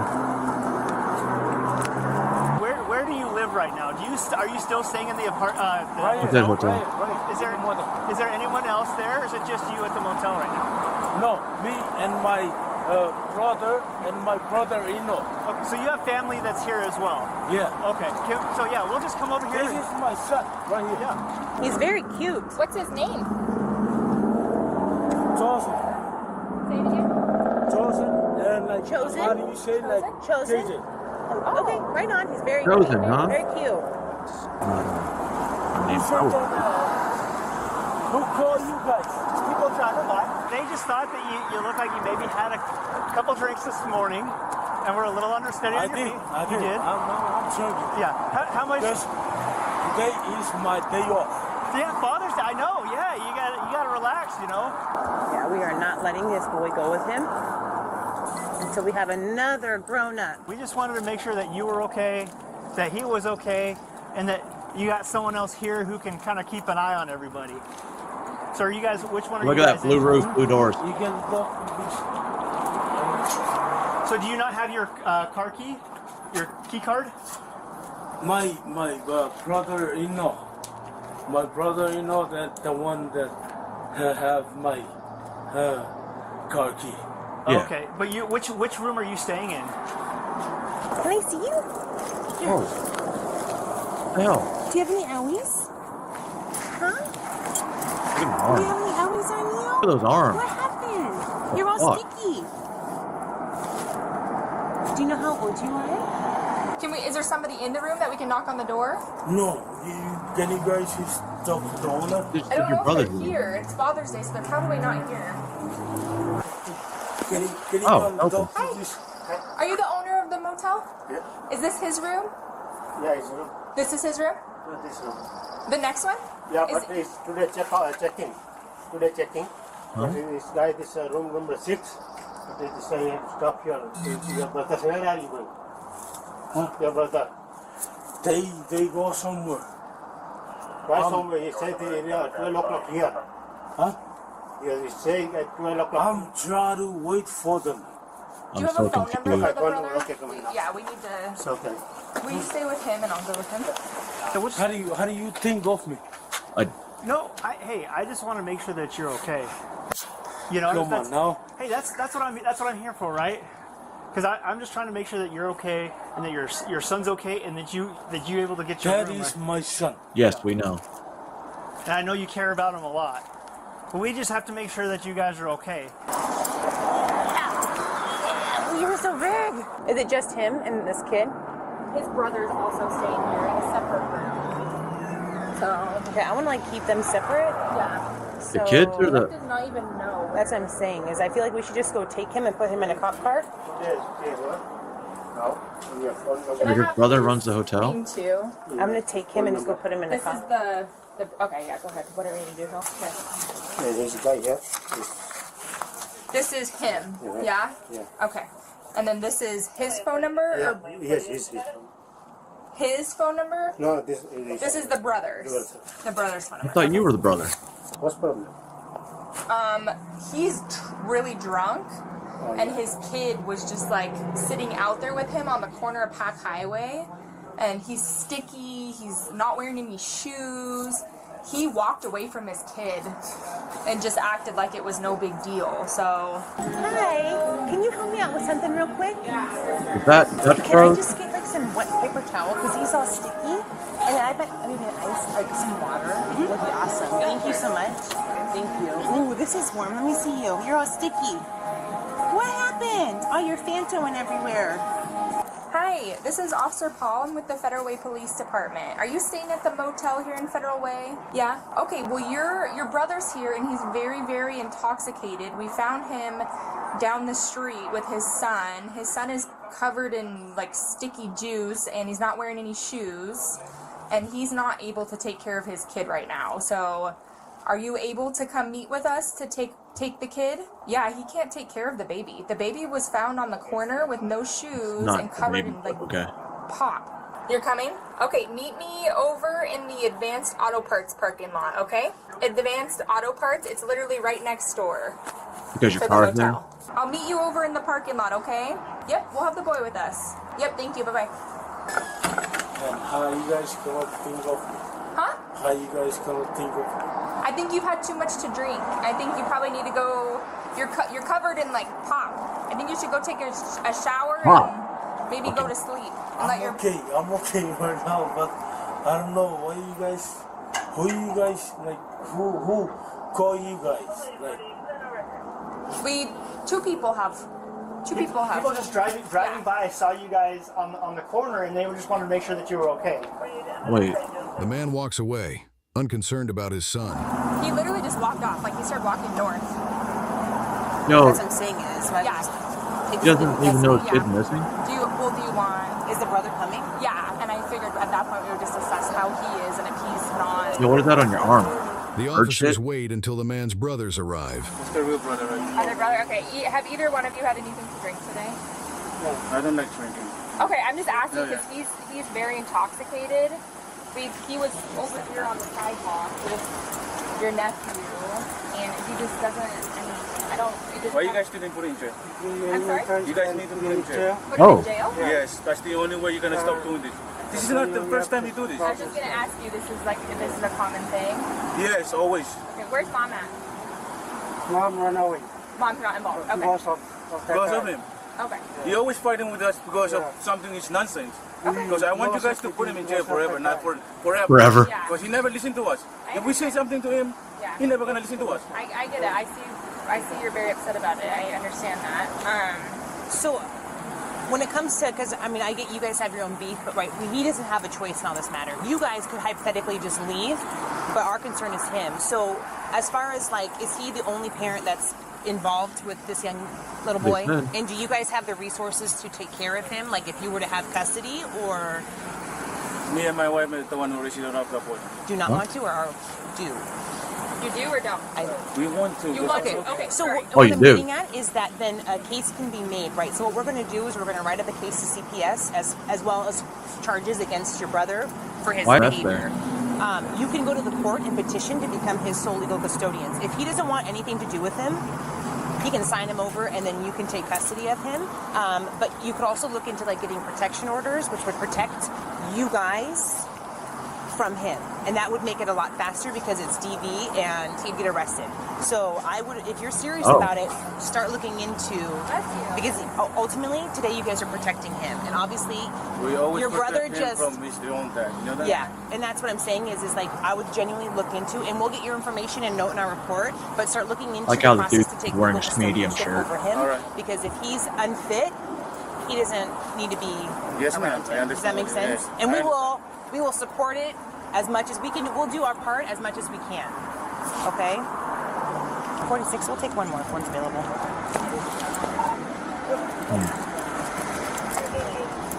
Fire department, sorry, first responders. You got the rash on the skin, right? Just make sure you get some easy. Are y'all gonna put some cuffs on him? Take him to hospital, but there is no family with him. How the you gonna do that? Hey! Whoa. Hey! Get back! You are not going to be doing this. Get back or you'll be placed under arrest. That Do you is my understand me? son. I get that, but you're drunk and you're not going to be any help to nobody. Do you understand me? I am telling you, you are going to let him go to the hospital and be seen, and we will make sure he's safe. Do you understand? They see that? Yes. They're not drunk. You are. We're not doing this today. Not in front of your boy. That the is my son. I get Yeah, that, but you're we drunk know. and you're no help to nobody right now. Do you understand? You're drunk. Let him go get seen at the hospital. They know where you live. They are your brothers, right? How the you gonna see? They just want to make sure that he's okay. That's all they're doing, okay? That is my son. Yeah, and they're just going to make sure that he's okay. The firefighter, they just want to make sure to get him checked out. That's it. They're not taking him away. They just want to make sure that he's okay. Would you rather strangers? Remember me. Remember me, okay? Are you threatening Are you your family threatening in a front of cop? police officers? No, Sounds like a threat to me. I'm not. Listen, would you rather strangers take your son? Because it's either he goes with us or he goes with your family. You choose. We're just trying to look out for him and look out for you, okay? That's all we're trying to do right now. Unfortunately, we're at the place where either he goes into CPS custody or he goes with your brothers. Please. So you choose. He needs to go get seen at the hospital, okay? It's about his health over what you want right now. Oh. Okay, if you can just sober up, go stop drinking, find a clear Maybe that's why moment, the part was there. right? And then we start again later. Okay. Okay? Okay. Anyway, I can talk to my brother. Please. They don't want to talk to you. They want you. brother. They don't want. They just came from them. They don't want to talk to you. They want you to go back. Only my brother. They don't want to talk to you. I just talked to them. They want you to. They How want come you. she's so like Angry? mean to me? Because you are drunk with your kid on the side of Pack Highway. His diaper is soaked and he's covered in Fanta. That's why I'm upset. Oh. I'm here to protect this little boy, I didn't know he was not still in you. a diaper. You need to go and sleep it off. Can I walk you back over there? No. I always try to ask you guys. Dude, they're like, trying to I give just you a wanna hint. talk to my brother, please. They don't want to speak to you right now, okay? You have to respect that. You can't force people to talk to you. Yep. There you go. The man returned to the motel and was cited for child criminal mistreatment, while officers took his son to the hospital. You want to sit with him on the stretcher? Mama Cheers, my favorite. What's going on?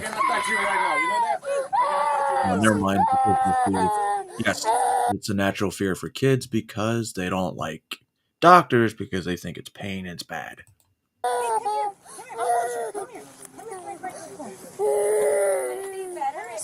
You should have let the guy up there with him. With the ambulance.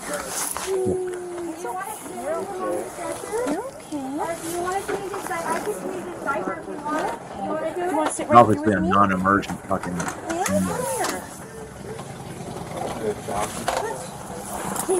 Hey, look at that! How cool is this? We're headed to another call. We're gonna go force the door. Thank you. Yeah, thank you so much. The child's uncle and a CPS representative met officers at the hospital, where the uncle provided further details about his brother's behavior. He explained that his brother frequently acted irresponsibly and that the child's mother had left due to his brother's abusive behavior, returning only every few weeks to check on her children. CPS, already familiar with the family, noted they had custody of the couple's older child. After the 4-year-old was medically cleared, CPS took him into temporary custody until his uncle could obtain full custody. Share your thoughts below, and remember to like and subscribe. Fucking shitbag excuse for a parent.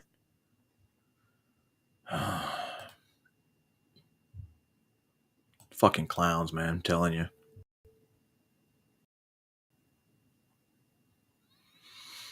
I think this is California. Yeah. Bad parenting ends up in a bad way.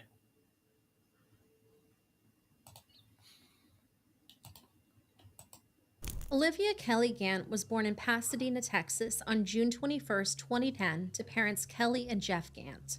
Look like a Batman had a man. special relationship with her grandfather, Lonnie Gautreaux, calling each other Livy and Papa. He spoke lovingly of Olivia's great imagination and joy in playing with her dolls. Some of Olivia's favorite things were playing with her sisters and family trips to Dairy Queen for ice cream cones. She showed a special interest in the lions and sharks at her local zoo. In addition, her interest in dinosaurs led to trips to Dinosaur Ridge, where she was able to entertain her family with dinosaur facts she's learned. Kelly and Jeff had a difficult marriage, which led to Kelly, Olivia, and her sisters moving to Colorado while Jeff stayed behind in Texas. In Colorado, Olivia, who loves school and her friends, was able to experience pre-K classes, kindergarten, and Why is part it of always first grade at Colorado? Columbine Hills Elementary School. In August of 2011, while the family was still living together in Texas, Kelly began the blog which would play such an important role in Olivia's life. Initially, the blog existed to detail the various ailments of the two youngest girls. Early claims attributed non-Hodgkin's lymphoma and a non-specific autoimmune disorder to Olivia's older sister, who would have been 2 at the time. It's been stated that at this time, Olivia's older sister was never diagnosed with anything more serious than ear infections. In other blog entries, Olivia's illnesses were listed as a misshapen head, developmental delays, seizures, a tumor, too much fluid in her brain, and celiac disease. Olivia was later found to be free of all these concerns, but may have been developmentally delayed. Kelly took tons of photos of her daughter, many of which related to her hospital stays. While laying in bed or sitting in a wheelchair, Olivia was dressed up as a Disney princess surrounded by stuffed animals. Now, a true diagnosis for Olivia's medical condition was impossible. Kelly described many differing symptoms while consulting with what appears to be dozens of medical professionals. She generally indicated that Olivia was diagnosed with autism, seizures, and other neurological conditions, terrible pain when eating, and some form of intestinal failure. Kelly told the GI doctors that Olivia had undergone tests for allergies and testing at a hospital known as National Jewish, and reported that she had what she referred to as severe allergies.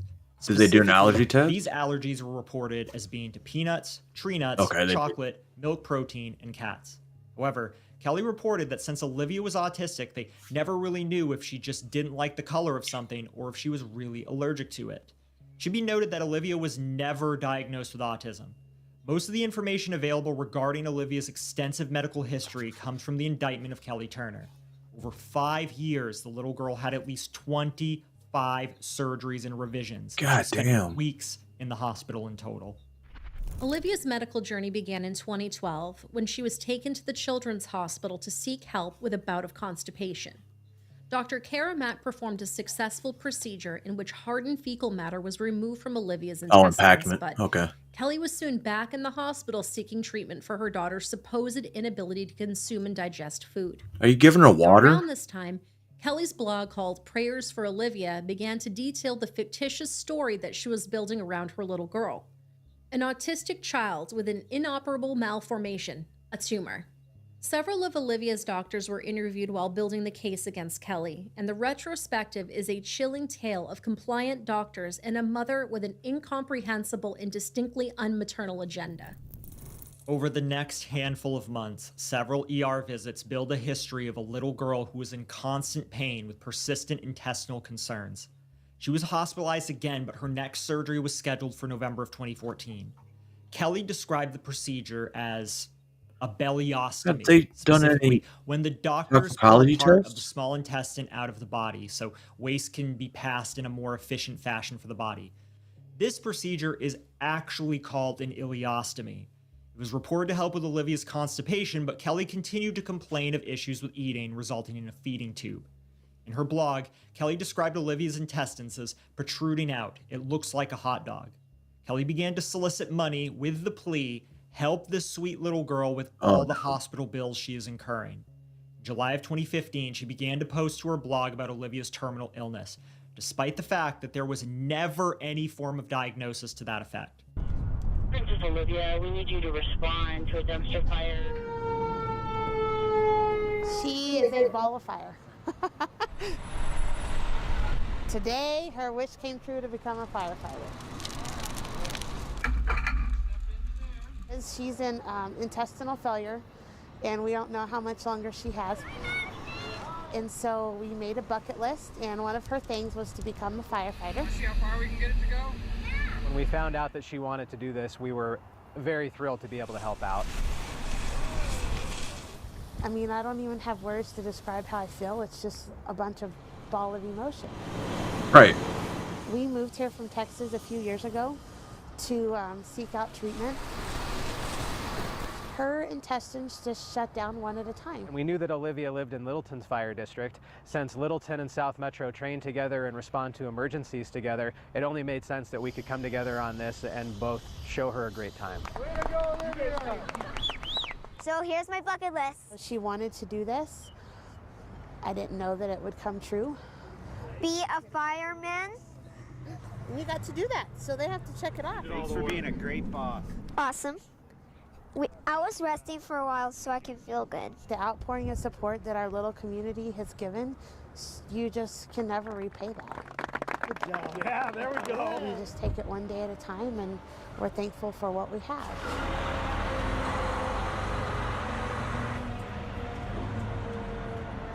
At Kelly's prompting, Olivia had several surgeries over the course of 4.5 years to assist her in getting the nutrition she needed in a more accessible form. While recovering from her ileostomy, she had feeding tubes in her nose. This is a short-term solution, which was quickly replaced by a GJ tube. This tube was placed in January of 2015. A GJ tube is a soft, narrow tube that enters the stomach in the upper part of the abdomen and is threaded into the small intestine. This tube has several ports for things like medicines, patient comfort, and nutrition. This form of tube feeding presumably failed because in June of 2015, Olivia received a TPN tube. TPN is the most extreme feeding option, chosen when it's clear that the GI tract is not functioning and unable to absorb nutrients the body needs. If this is a long-term choice, it generally would require a care team to manage the various aspects of usage. Infections and adjustments are common. Dr. Jason Soden is a TPN specialist and was one of the primary members of Olivia's care team from 2017 onward. Dr. Soden spoke to police investigators regarding Kelly's behavior, specifically a claim that Olivia was rejecting her TPN.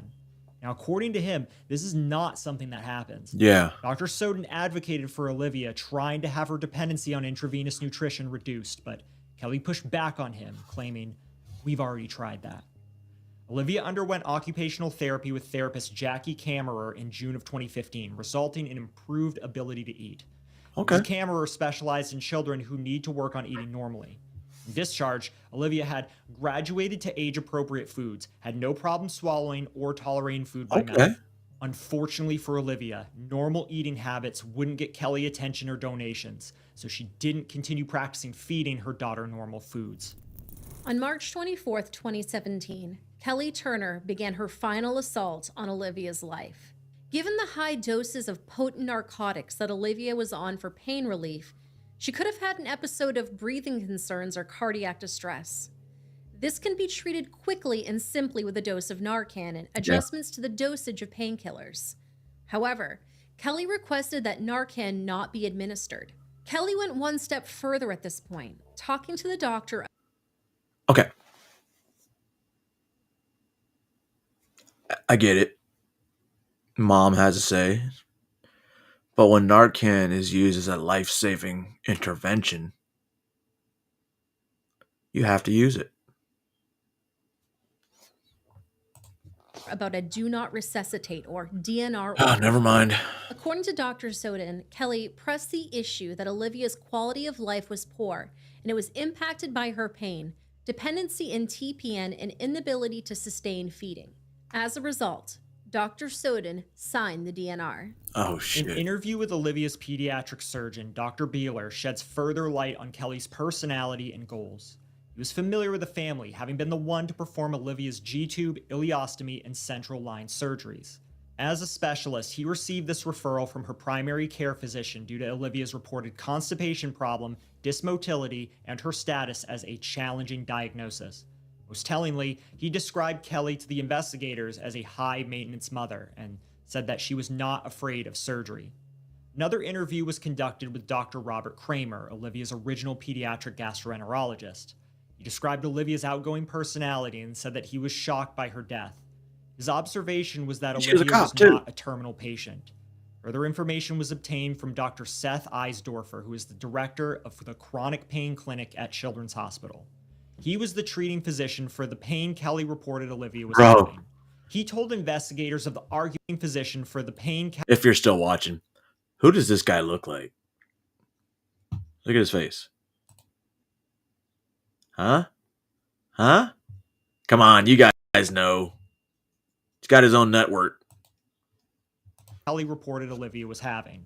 He told investigators of the arguments that he made against putting Olivia in hospice care. He said that Olivia was not a terminal patient. Kelly was given options other than withdrawing care, but she insisted, reasoning that Olivia had a life-limiting disease and her quality of life was poor. Olivia's grandfather talked about how heartbreaking it was to watch his beloved granddaughter die, unaware of what was happening. He said, "She didn't know she was going to die. She was happy to get out of that hospital and feel like a normal child." Once at the facility, Olivia was only given small amounts of melted popsicles and juice, just enough to moisten her mouth and lips. Mr. Gattro said that Olivia opened her eyes, recognized me, and said, "Papa, I'm hungry." She was hungry. Olivia Kelly Gant passed away on August 20th, 2017. She was only 7 years old. Olivia did not have to die in hospice, slowly starving to death. Some of the doctors quoted in the indictment are more forceful than others, but it becomes clearer and clearer that none of the doctors thought that hospice and withdrawal of care was appropriate. Still, they all deferred to Kelly as Olivia's mother, assuming that she was advocating for the best care of her daughter. Kelly's role in Olivia's short and painful life was not immediately known. It wasn't until early of October 2018 that Kelly was investigated for CA related to another daughter. This daughter was a minor at the time of investigation, and thus all identifying details, I'm not laughing at the including story, her I'm name, laughing at were Jilly. redacted in investigation documents. Olivia's sister went to a new physician, Dr. Antonia Chiesa, Shout out after the Pius. primary care physician had retired. When her history was examined by Dr. Chiesa, there was a report that she was treated for bone cancer between the ages of 2 and 5. The fuck? Doctors in Texas confirmed that there was no record that Olivia's sister ever had cancer, nor was she treated for cancer. These discoveries led to Olivia's body being exhumed in November of 2018 to investigate her true cause of death. Her autopsy found that Olivia had a lack of anatomical findings to account for intestinal failure. As well, Kelly's other claims appeared to be unsubstantiated. Many people became familiar with Munchausen syndrome by proxy after the Gypsy Rose Blanchard case. This is a mental disorder and often appears as CA. It is defined as when the caretaker of a child either makes up fake symptoms or causes real symptoms to make it look like the child is sick. No clear cause for this disorder has ever been discovered, but sympathy or donations are often incentives for the caregiver in this scenario. Munchausen syndrome by proxy is hardly unknown to the medical world, even if cases are rare. A physician faced with the demands of Kelly Turner should have sought guidance from the hospital's ethics board. Specifically, a doctor won't refer a child to hospice unless the child has a life-limiting condition and won't approve removing nutrition unless the feeding process is doing more harm than good. One of the questions that pose a concern is whether there was a failure of medical ethics by the hospital and Absolutely. doctors, some of whom definitively opposed the treatments Kelly was seeking. Early on, an examining neurologist indicated that there was no evidence that seizures were occurring and Olivia did not need to be taking strong anti-seizure drugs. However, she stayed on the medication for almost 5 more years. When she asked for a DNR, many of Olivia's doctors didn't agree with Kelly's wishes. Good. On heroic doses of narcotics. Heroic doses. What do you mean by heroic? Though you sneak up on that, right? So although that none of us would survive, I don't think the doses that she was receiving for For as long even as if you we did. split them, between the three of us.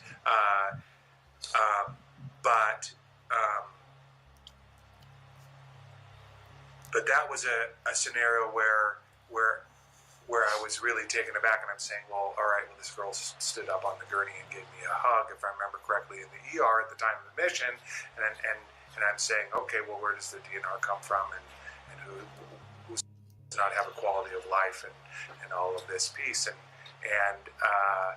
I had frank conversations with Mom that went kind of shockingly well. I think palliative care was there with this when I had to tell her that I'm not comfortable with this. I cannot sign this DNR. Good doctor. And I told her I can't trust you to tell me it has no quality of life. All right. And I think I probably said it doesn't matter who you are.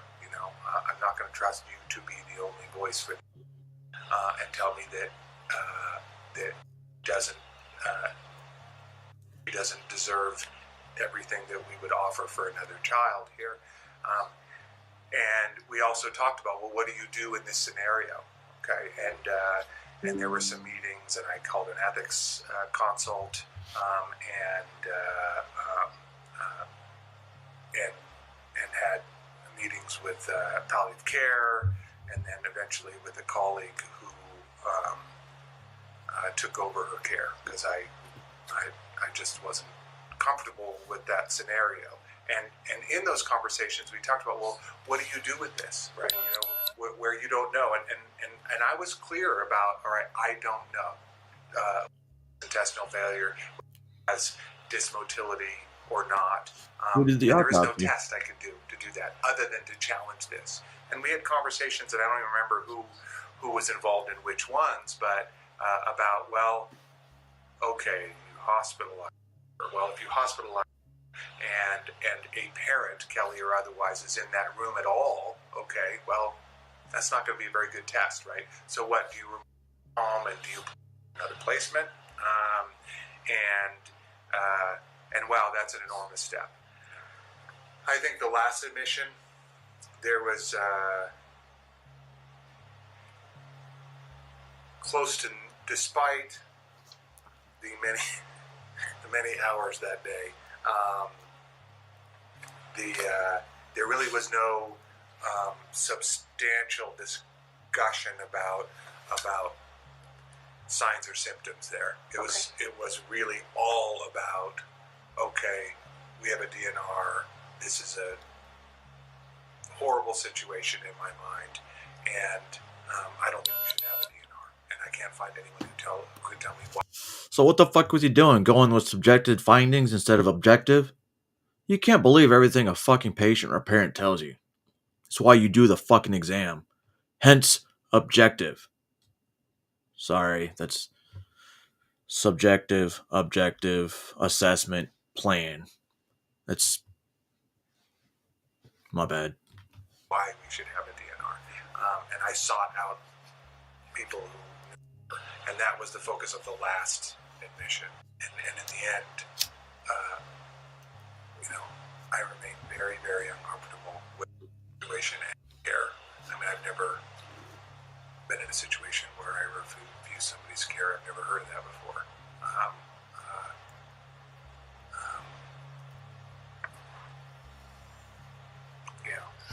In October of 2019, Kelly Turner was indicted on 13 counts, including first-degree murder, CA, and fraud. Kelly began using GoFundMe, a site commonly used for individuals to help fund medical treatments and associated costs. She made 100 updates between July of 2015 and August of 2017 and raised a total of $22,270 from 161 donors. She won our hearts as Bat Princess Olivia Gant, living out her wish as a superhero on a Make-A-Wish Day in 2017. Now her mother is fighting charges that she faked her daughter's illness and murdered the girl when Olivia was 7 years old.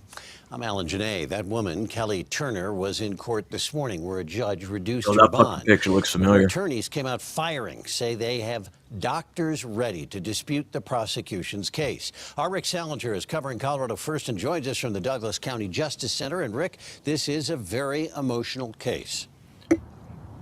Good afternoon, Alan. It certainly is, given that it involves the death of a little girl. But today's hearing dealt strictly with bond. The prosecution asked for a $4 million bond, while the defense wanted $10,000.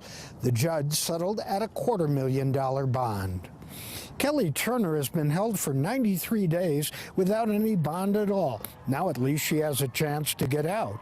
She is accused of falsely telling people that her daughter Olivia was terminally ill when she was not. The mother raised money for treatment with the help of the Make-A-Wish Foundation, which threw a Bat Princess party for Olivia.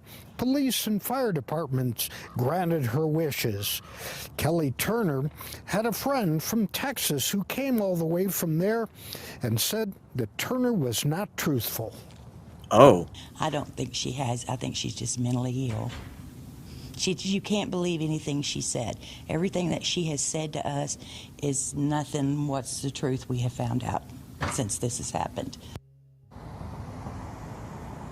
Arraignment has now been set for February 28th, at which time Turner will enter a plea of guilty or not guilty. The investigation into donor fraud led to information about the Make-A-Wish Foundation granting Olivia's Bat Princess wish, which was essentially a large party. She had a limo ride, a costume, fancy decorations, and props at a nice location. Olivia, dressed in a cape and a bat mask for an imaginary story in which she worked with Batman to save two princesses. The costs for the adventure and party were over $11,000. Further investigation showed that Jeff had been told to remove all three girls from his insurance, despite a lack of any claim denials or problems. Kelly chose instead to enroll them in the Colorado's Medicaid program. While signing up for this program, she used an incorrect Social Security number and also applied for benefits for her husband, who was not even present in Colorado at the time. Oh. When supplied with accurate data, Medicaid estimates that it was overpaid around $540,000.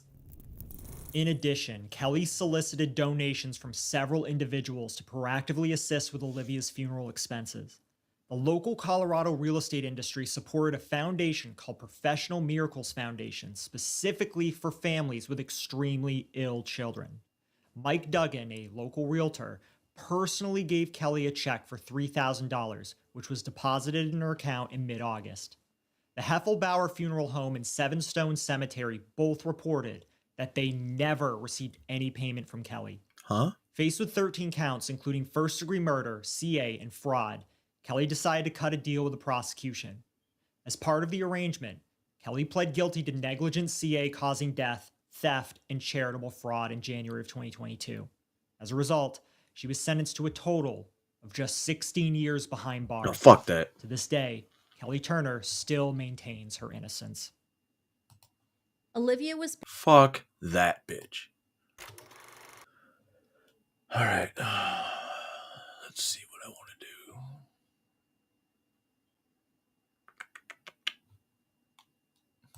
All right. Stay for long. So every one of these videos, hopefully I don't get fucking copyrighted because it's a TCAP. But I have a really, even, I dislike pedophiles and chomos really, really bad. Like, extremely bad. Like, I'd go to jail. But when you're supposed to be that 1%, not the motorcycle 1%, but the 1% that has been in the military, joined the military, and did their time.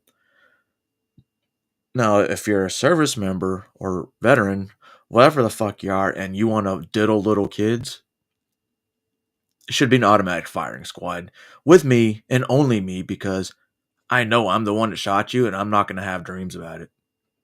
I promise you.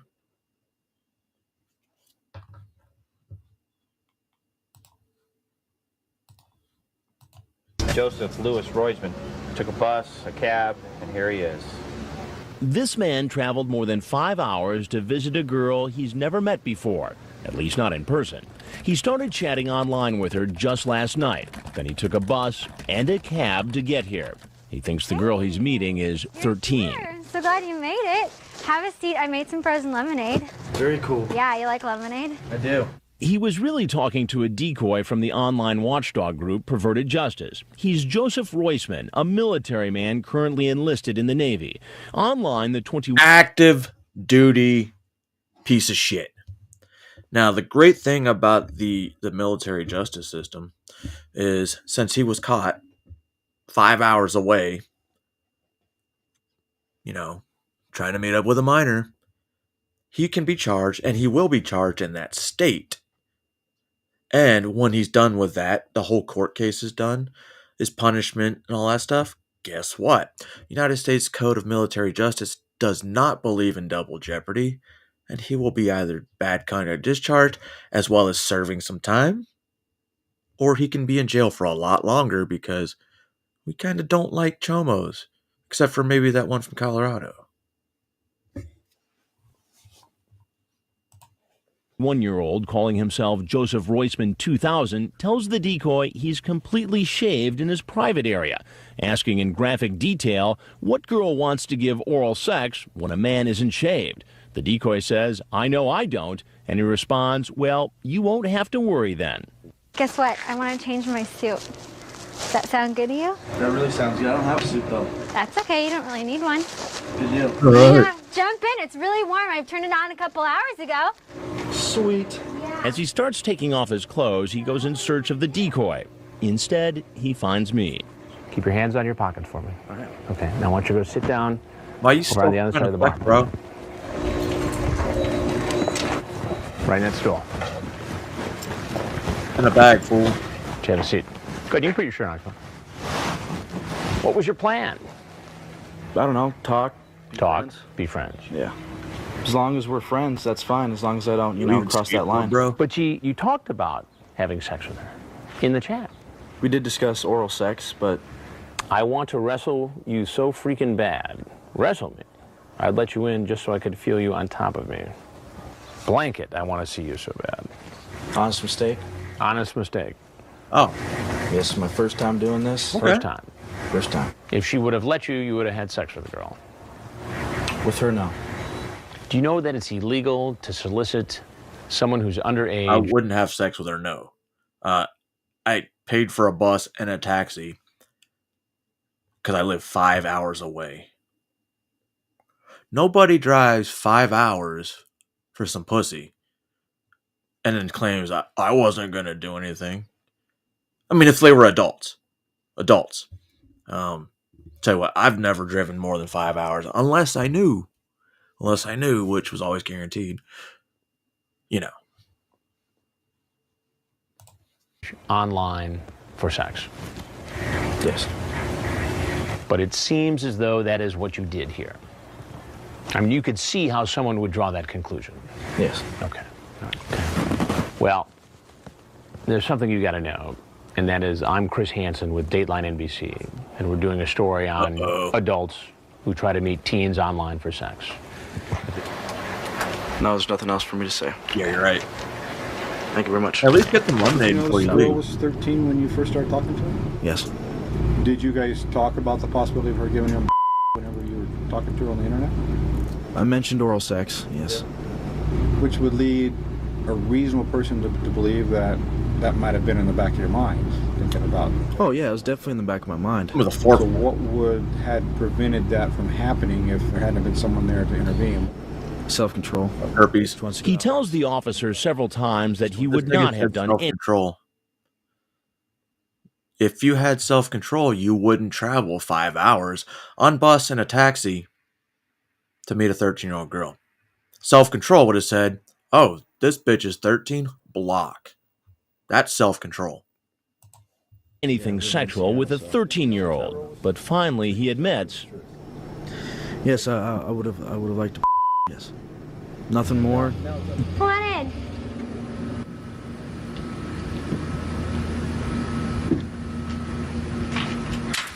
I made some sweet tea. It's on the table.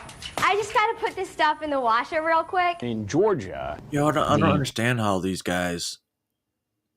Bro. The ratio of women to men in the United States military is pretty significant. Yes, it may be a sausage fest at some point, but hey, it's not that hard to get laid in the Army, or the Air Force, or the Navy, or the Marines, especially when you're an Army guy on an Air Force base. Not that I would, no. There's no reason to fuck with kids. Treat, if you will, was sweet tea, which is popular in the South. Rester Cruz comes in, sees the tea, pours himself a glass, and makes himself right at home. That's it. Iced tea? Oh, how you doing, sir? Good. How much have a seat? Yes, sir.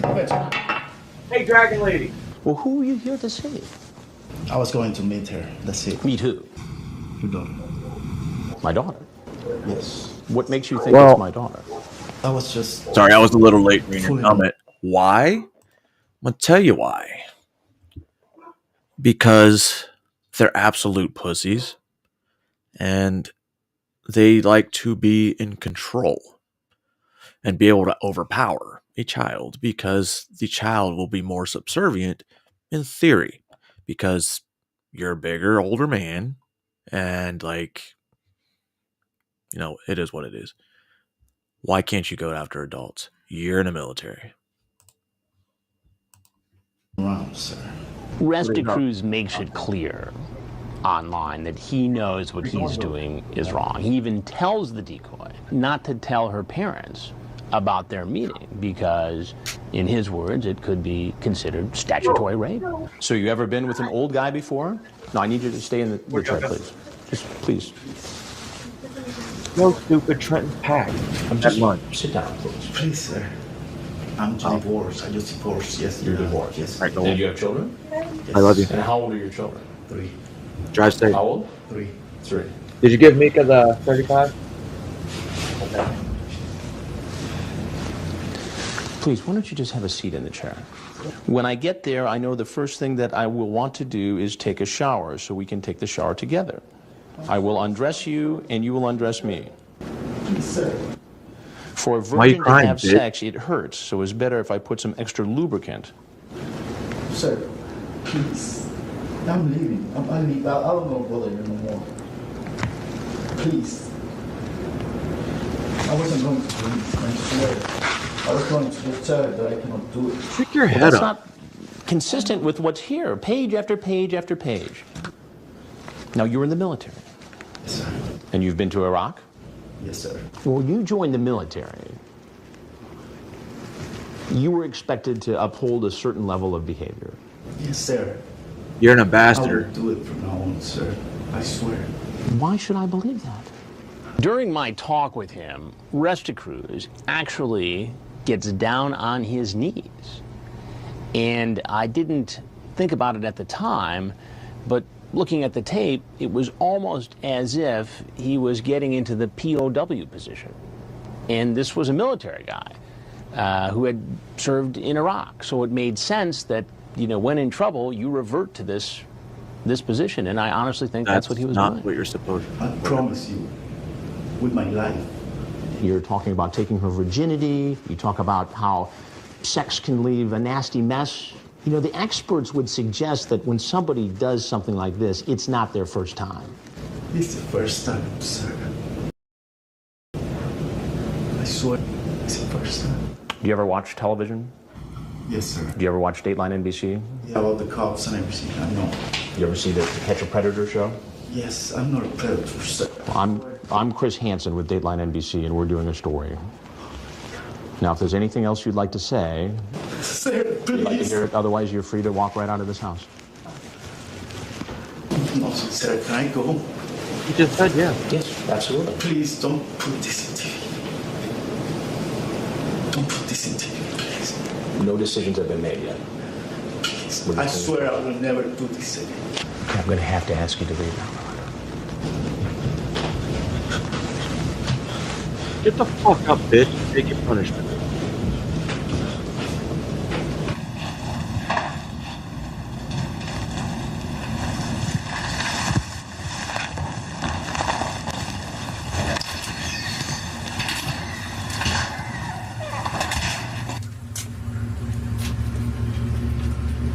Get on the ground. Please get on the ground now. Get down. Put your hands down. Get down. All the way down. Down, down, down.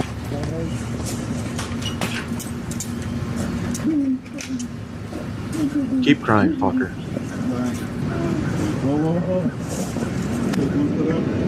Hope you're not gonna try and use PTSD on this. Sit up. Yeah, don't sit him up. You look like an army mechanic anyway. The tears keep flowing as the police arrest him, but his sob story may seem less convincing once we show you what the police find in his truck. Gifts he brought for a 14-year-old. Oh, Bud Light. How about Astroglide? Is that some kind of sexual lubricant? Yes, sir. You brought that with you? How about panties and a camisole? Yes, sir. The webcam. Did you buy the What's up, webcam? Rockstar? Yes, Good sir. to see you, brother. Why did you bring it with Same to you, man. Because I promised her that I was going to give her one. It was all there in the chat logs that Perverted Justice provided to law enforcement. Remember, his screen name is Married and Looking for Fun 31313. Does the screen name Bedhead Red 14 ring a bell with you? That's Whitney. That's Whitney. And Whitney, you believe to be a 14-year-old girl, correct? Yes, sir. Oh, it's in the Yesterday, username. around 6:56, you told her after some chat, I want you in my chest after we do it all night sleeping together. Is that you? Okay. Then you say, I love you, baby. And then you say, I want to be your loving husband forever. Whoa. And you're nodding your head yes? Okay. Down a little bit further, Married and Looking for Fun says, we will have to hide your real age. You remember typing that? You're nodding your head yes? Okay. What? He doesn't deny a thing. What's your rank in the military? Staff sergeant. Not anymore. Staff sergeant? Yes. Do you recognize this receipt? Yes, sir. Is it something you purchased? Is all this stuff in the vehicle? Yes, sir. The Coke, the webcam. How about Trojan? Is that Trojan condoms? Yes, sir. So you brought condoms with you? Yes, sir. Okay, that's going to be Joker. Yo. He's supposed to be in a mid-sized Chevy. Motherfucker was going to record it. Okay. He said. Here comes another suspect who will also try to play this as a big misunderstanding. He's 33-year-old Ernest Timmons, a mechanic for the United States Air Force. Calling himself Joketer34, he's been chatting online about having sex with a girl who tells him she's 13. What do you want me to do? Whatever you want. But I thought you wanted the real thing. Maybe you're just thinking with my head. No, I want the real thing. I'm scared to get caught with a minor. Then don't tell anyone. Then the military man asks the decoy for a photo of her breasts. Do you have a picture of your boobies I could see? So she's please? Fucking 13. I don't have my camera. You could bring one. To do what? I don't know. And here he comes, camera at the ready. Online, he told the decoy that he wouldn't be able to stay for long. Glad you can make it. No idle chit-chat for this man. He wastes no time making it clear he wants to get busy. Come sit down. I made some brownies. You want some? Oh, no. Are you sure? Yeah, can we just go upstairs for a little bit? Oh, let's just hang out here for a little bit. Why don't you sit down? Okay. Well, I need to get going here a little bit. Fine. Yeah. His eyes were bugging out of his head, so I knew he was either gonna do something really quick or he was just gonna take off. Well, weren't you gonna bring me lotion or anything? Oh, no, I don't have any. Oh, because I thought you were gonna teach me some stuff, that's all. Is everything okay? Yeah, everything's fine.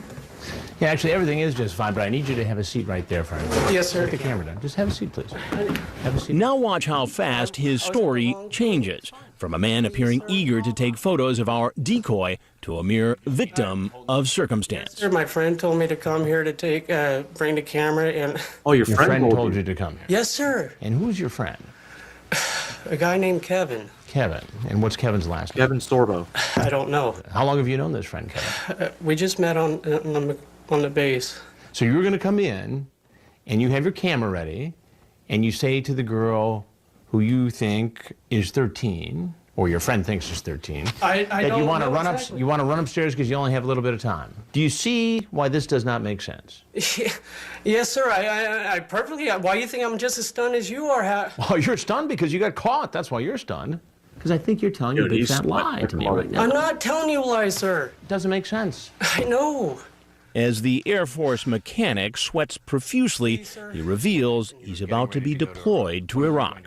I leave in about a week and a half. And so you stopped by here for a quickie with a 13-year-old before you went over to Iraq? No, sir. I was a joke. It turns out the 33-year-old military man is married. His wife's picture is on the camera. Do you have kids? Oh. I have a kid, yes. You have a kid. How old is your kid? She's 7. Why would a man in the military with a wife and child at home come hustling nervous into this house with a camera and ask a girl you think is 13 to go upstairs to do what? I don't know. You don't know. No matter how implausible the man's story is, he sticks to it. Oh, here's something. You seem concerned about seeing There those isn't, TV Southwest. shows There of is people not. getting caught. Have you watched those shows? No, sir. Because you're about to be on one. I'm Chris Hansen with Dateline NBC, and we're doing a story on adults who try to meet kids online for sex. Oh, please, sir. I was told as a friend to come over. That was it. And that's your story. That's my story. And you're sticking to it. Yes, sir. Oh, God Now damn he'll it. get- You beat me to it. That's my story, and I'm sticking to it. Asshole. Fuck you, Chris Hansen. A chance to tell his story to the police. Police department, down on the ground. Cry more. Let go of your Cry hands. harder. Easy. Yes, sir. Let go of arms behind your back. Relax. Right at the sideline. And apparently the tears police fuel don't me. buy his story either. Next man, currently a soldier, doesn't stay long enough to find out he's on national television. Hey, I just gotta put this in the washer. Come on in.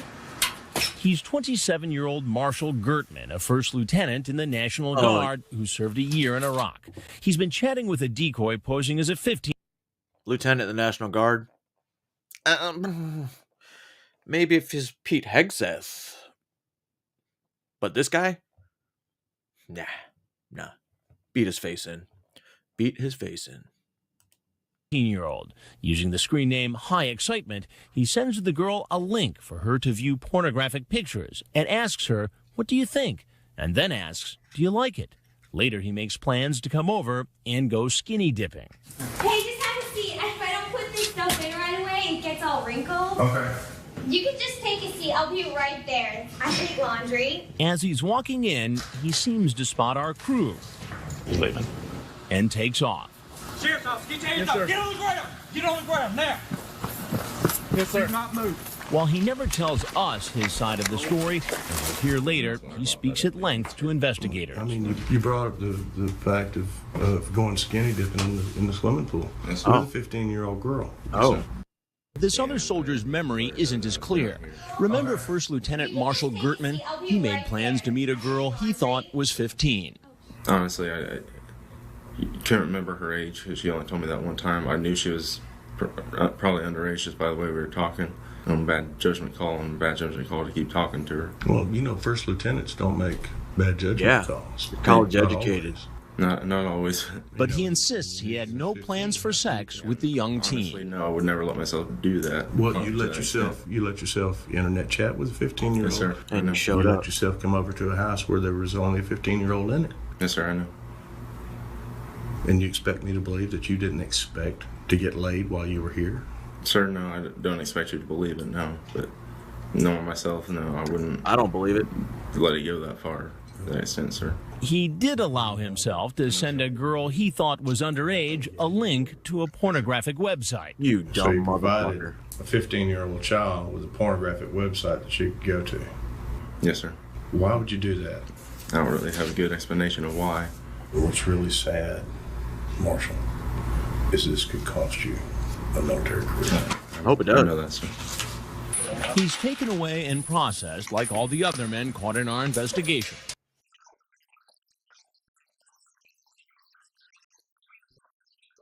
Listen, coming from a guy who, while in my military career, maybe a little bit after, maybe I have a thing for women. Through my entire military career, never, ever have I ever looked at an underage kid and you think, you know what? I'd hit that. And that's funny, considering I was a recruiter for a couple years and we had to deal with underage kids, 16, 17-year-olds from high schools. And then you have those cocksucking faggot recruiters that go out and do these things because, well, I guess they can't get pussy in the real world, so they have to get pussy from minors. Those guys are black eyes on the communities because we're supposed to be the ambassadors. And shortly after I left my recruiting station back in 2017, 16, one of the recruiters in there, he got caught up and got kicked out of the Army. Good for him. And he was married with kids.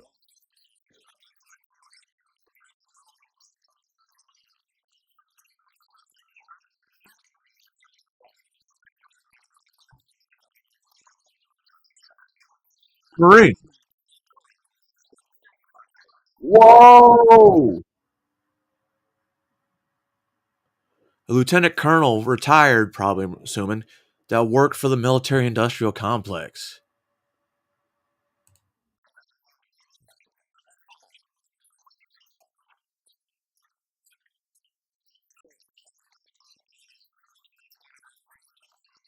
No shit.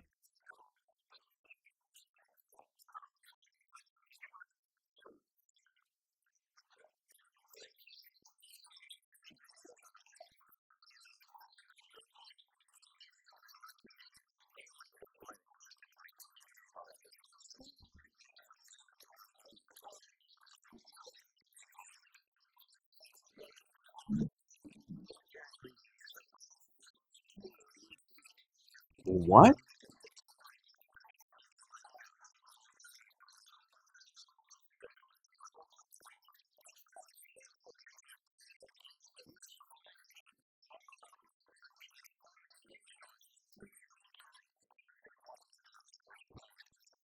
Jesus Christ.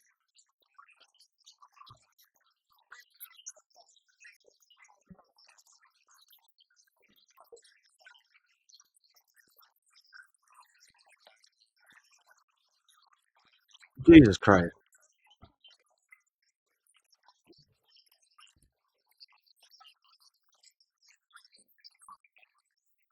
What's up, Carmen?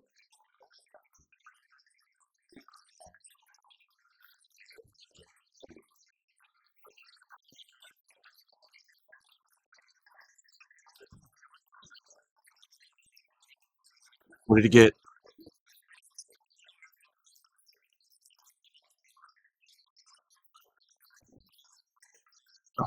Joe Wunderler was a guy who clearly had a problem. I mean, this guy actually wanted to involve a dog in the sex act with the young girl. And he was very graphic about how he wanted this whole process to go. And you even see him when he comes in, you know, sort of reference to himself, where's the dog? You see him mouth those words. He's anxious, he's nervous. He's got kind of a tick going on when we talk to him because of all this stress that he's under. But I think a part of him was relieved that he was finally going to get some help. In jail. What's that? I got a skirt I'm gonna put on. Okay. Just wait at the counter for a second. All right. Thanks. Ooh, how old is this guy? He looks like a senior in life.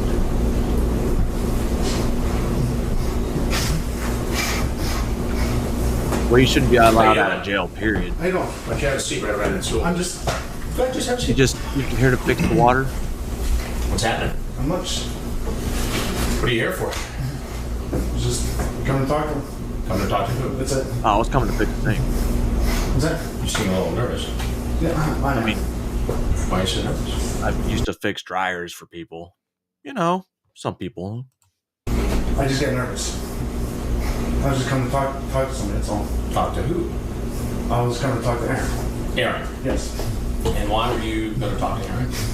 Just talk, that's all. Nothing more. Huh? How old is Aaron?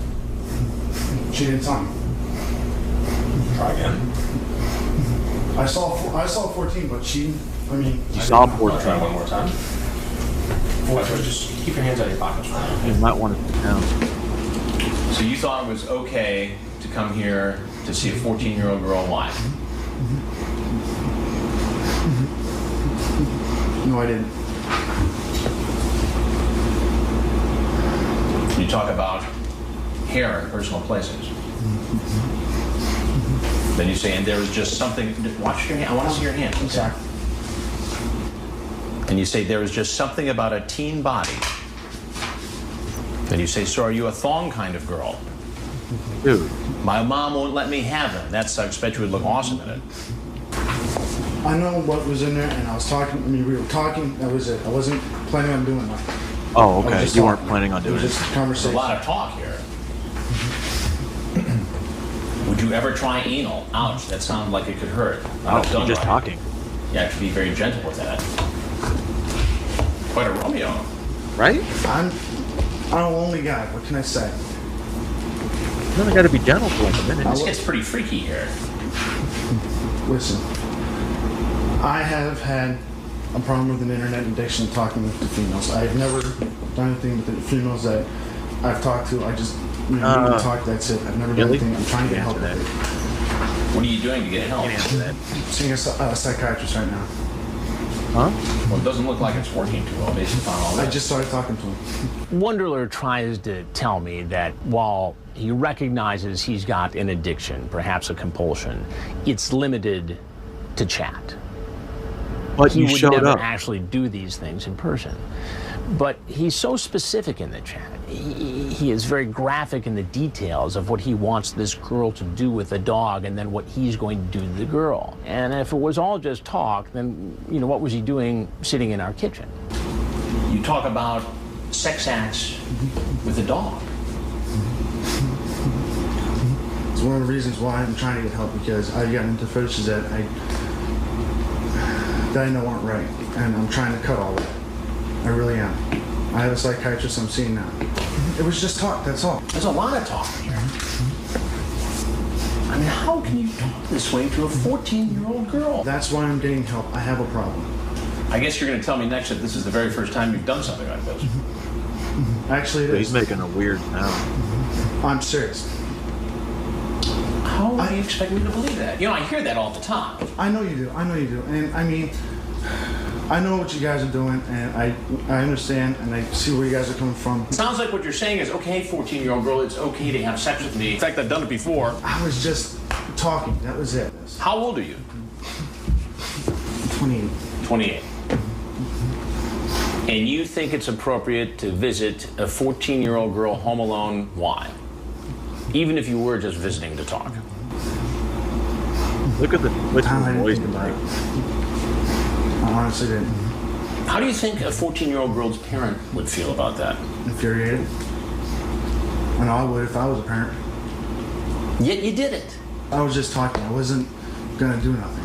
Yeah, I know, but what's in here is sex act after sex act after sex act. Talk of sex with multiple people. Talk of stuff that's way out there, quite frankly. Dogs. It's just talk. That was all. People do it all the time online. I know, but there's a difference between doing it online and showing up at a house. I know what you guys are doing. I see it all the time, and I still did it. And I think it's great what you guys are doing. I really do. And I mean, I will do anything. I will do anything to help you guys out with stuff like this. This is only our second investigation. So when Joe Wunderler says, I like what you guys are doing, I believe in it, I want to help, I'm thinking he believes we're the police. So my impression was that he was offering to cooperate in another police investigation. He would help us in any way he could to catch other predators if we'd cut him some slack or perhaps even let him off the hook. I was wrong for doing what I did. I know that. I will do anything to help you guys out. Well, what should happen to you? Honestly, I'd like to be able to be given a chance to help you guys out any way I can. What can you do to help us out? Anything that you suggest. Well, I'm not a policeman. I'm Chris Hansen of Dateline NBC, and we're doing a story on computer records. I'm free to leave right now. If there's anything else you want to say, we're happy to hear it. But if you care to leave, you're welcome to leave. I'd like to leave. They should go back to doing these things. This is a case where not live TV, but what he wanted to do to this girl, network TV, was above and beyond a lot of the other things we see, the other chats, the other things that I'm pretty sure Rue Powell tried it, and she's on 2 different networks with her show, and I don't even know for sure it's on TV anymore. Say online. Was he sincere? Difficult to tell. I hear this, I'm going to get help, I need help, over and over again. It's probably true. But this was one of the more graphic and bizarre chats we had seen up until that point, and really ranks right up there. Last week, we reported on a Marine Corps sniper who showed up with a shotgun in his trunk. Oh! Now, here comes another Marine. Hey, there you are. Uh-oh. I'm glad you made it. Look, I made some lemonade. You can sit down. He's 25-year-old Yancey Wallace, a newlywed. He and his wife, who happens to be in the Air Force, have only been married for 2 months. Using the screen name Persuasion 2032 in a Yahoo chat room, he hits on a girl who says she's 13 and a virgin. He tells her he wants to give her oral sex and says, "I'll make it feel really good for you, hon," and later adds, "I'll just be your secret lover." I wanted to get into something sexier for you, and I was thinking it'd be really, really hot if you got in the hot tub and waited for me. Does that sound okay? I didn't bring that to this way. How you doing? Why don't you have a seat right over there on the other side of the bar? Please have a seat on the stool there for me.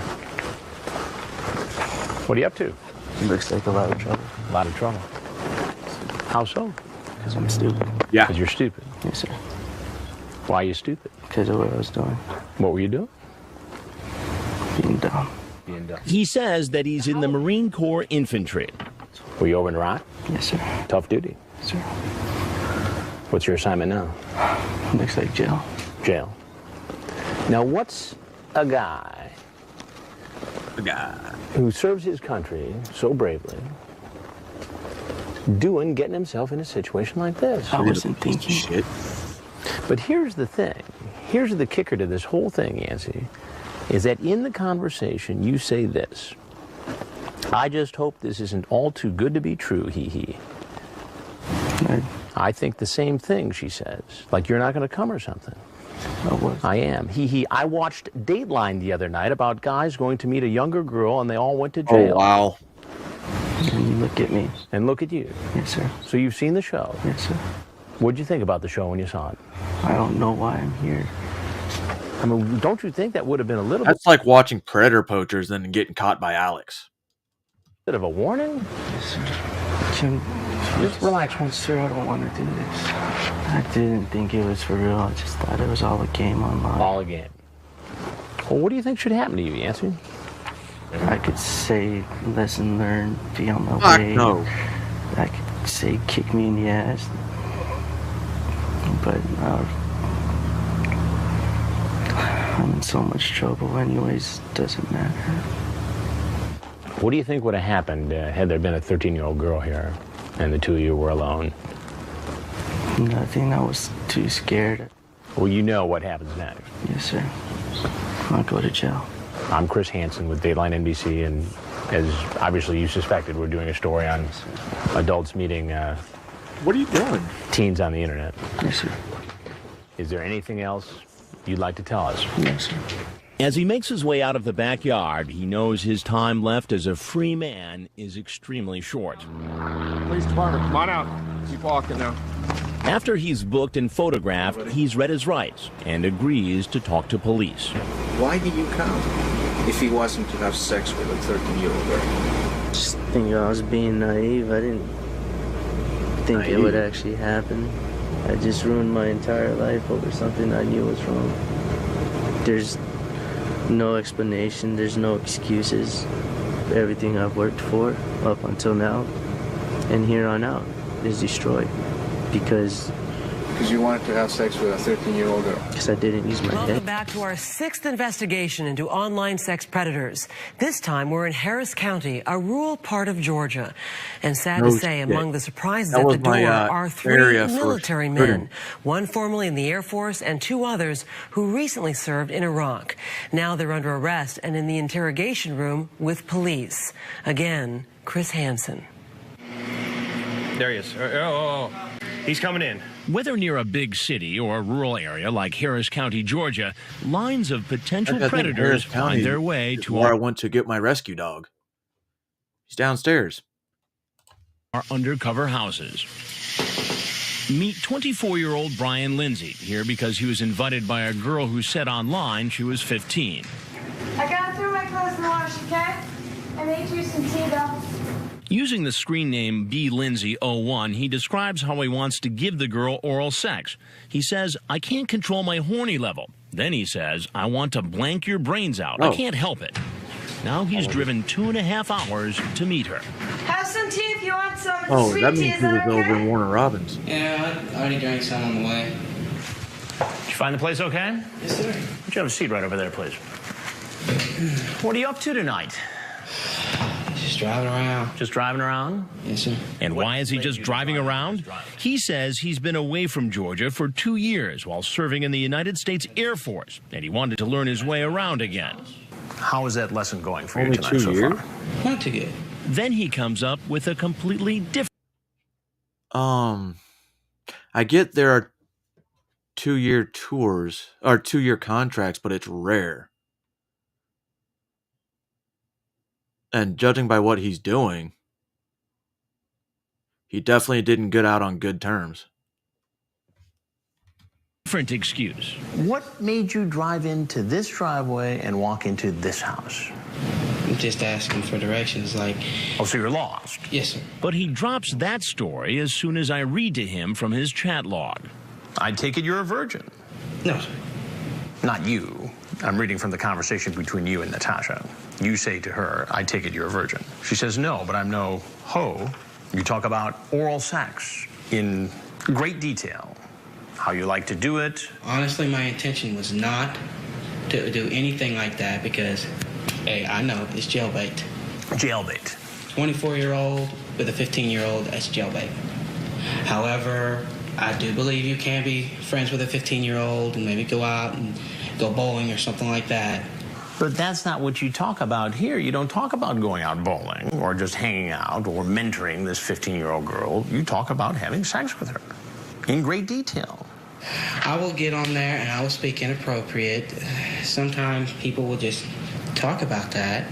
If you were here right now and wanted to, I would not deny you. I want to blank your brains out. Yeah, I can't help it. There is... I mean, is there any other meaning for that? There's a difference, though, between wanting to and actually doing it. It sounds like you sure wanted to, based upon this. I can't control my horny level. You say during the conversation you just masturbated twice, and it hasn't helped. And I was lying. You were lying then, or you're lying now? I was lying now. I mean, granted, yes, it's my fault, but did I actually fall into a trap? Well, I'll tell you exactly what happened. Wait. I'm Chris Hansen. Why would you want to jerk off twice before you got there? Huh? Are you a one pump chump? And you figured that's going to make you last with a fucking child? You piece of shit? Since you were in 2 years, you still might have an obligation to the Air Force and they can still bring you back. Corporal punishment. I hope you're making big rocks or small rocks out of bigger rocks. Because if it was the other way around, that would be weird. That means you're gluing. With Dateline NBC, and we're doing a story on adults who try to meet teens on the internet and then try to meet them. Yes, sir. Now, everything you've just said has been recorded with our hidden cameras from the moment you pulled into the driveway. All I explained was did not come here with the intention of having sex. I came here with the intention of hanging out, doing, talking a little bit, maybe go bowling, maybe shoot some pool or something. Dude. Well, Brian, what should happen to you? You're in the middle of, nowhere, essentially. You're going to meet a girl that's underage, that's home alone. Home alone. What do you think you're there for? Not to drink some sweet tea and have some pizza. Well, honestly, with this, true, I Jilly. think I should just be just feel allowed to just go home. Like nothing ever happened? No, sir. Go home. Just take it as a lesson learned, not to do it again. No such luck. Like all the other men who show up at this house, he gets It arrested. doesn't take long for 27-year-old Stephen Buchanan to send a selfie and start sexting with our decoy, posing as a 13-year-old girl named Bailey. Buchanan is in the Connecticut National Guard and an Iraq war vet. He works for a local cable TV company. Oh. But today, Buchanan is the predator on the loose. He sends her... So he has access to houses every once in a while. Granted, there's people in the houses, but it's a really bad way. decoys a video so graphic we can't show it on national TV. Bro. And send some... My newest thing, it's from Domino's, right? You get a pizza that's got the garlic Parmesan sauce, right? And then you put the Philly cheesesteak, and I put banana peppers. That fucking sauce is amazing. Sexually charged texts. You like sex? LOL, I'll be 14 next month. What? You know you're gonna shower with me Thursday night. Oh my I'm gonna God. pick you up and put you against the shower wall. Buchanan calls Bailey to confirm the date. Looking forward to me showing you around tonight. Yeah. Night vision cam shows Buchanan circling the block. Finally, he parks his car in the driveway and walks to the back door. Hello? Hey. Hey. I'm here, I believe. Easy. Our on-site decoy, a 19-year-old theater student portraying Bailey, opens the door. I'm just really scared. Can you just, like, prove to me right now that you don't have a gun? Whoa. Can you turn around? You swear? Okay. Huh. Okay. I'm sorry. I don't want you to think I'm crazy. No, I trust me, I understand. Okay. Do you want to come in? You want to go? What's happening is even scarier than we anticipated. Buchanan is actually trying to lure Bailey into his car. Yeah, I Can you noticed. just, like, come in and we can chat for a little bit? I feel really weird about just, like... I can come right there and chat. I'm not coming in. Yeah. You got some food if you want. Like, what?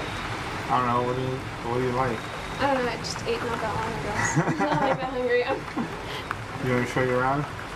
Just be driving around, you know? Trust me, I know it's here. I don't know. Steven, I don't know. Like I said, I don't have nothing on me. Yeah, I trust you. Even these seasoned detectives are stunned at what they're watching. The guy is trying to lure. Oh no, there's no 12-year-old, 13. Well, there's no doubt about it. A 12 or 13-year-old into the car. It's bull that he thinks that she's 27 or 37. Is the car still running? I-62, exit parking lot. Whoa. That's how you drive. Are you serious? I'm serious. Would you like that? I don't know. You're gonna put your trust in me. But as you're about to learn, Buchanan may have something more sinister in mind. We see each other. If you don't like it, you go home and I'll leave. From our control room, I'm watching our sting suddenly take an unexpected and potentially dangerous turn. I have to stop it before it gets out of hand. Stephen, I'm going to need to talk to you for a minute. Please come in. Come on in. Unbelievably, Buchanan comes inside That's to talk. crazy. I take him into the kitchen and grill him. Why don't you take a seat right over there? What was on the agenda tonight? I was just gonna take her out and show her around. Take her out and show her around where? Fairfield. Fairfield. That's it. And what exactly were you going to show her? The beach, sites to go to. So you're the At welcome night? wagon here in Fairfield. You're just going to do a favor for a 13-year-old girl. Well, I should put it that way. As I'm questioning Buchanan, our fence cam shows the police getting into position, covering the exits in case he bolts. What happened was, when my cousin came, right? She did the same thing. When your cousin came, she did the same thing. What do you mean? With this, an older person. An older Show person her came around. over and Yeah. showed your 13-year-old around No. town. And what happened in that case?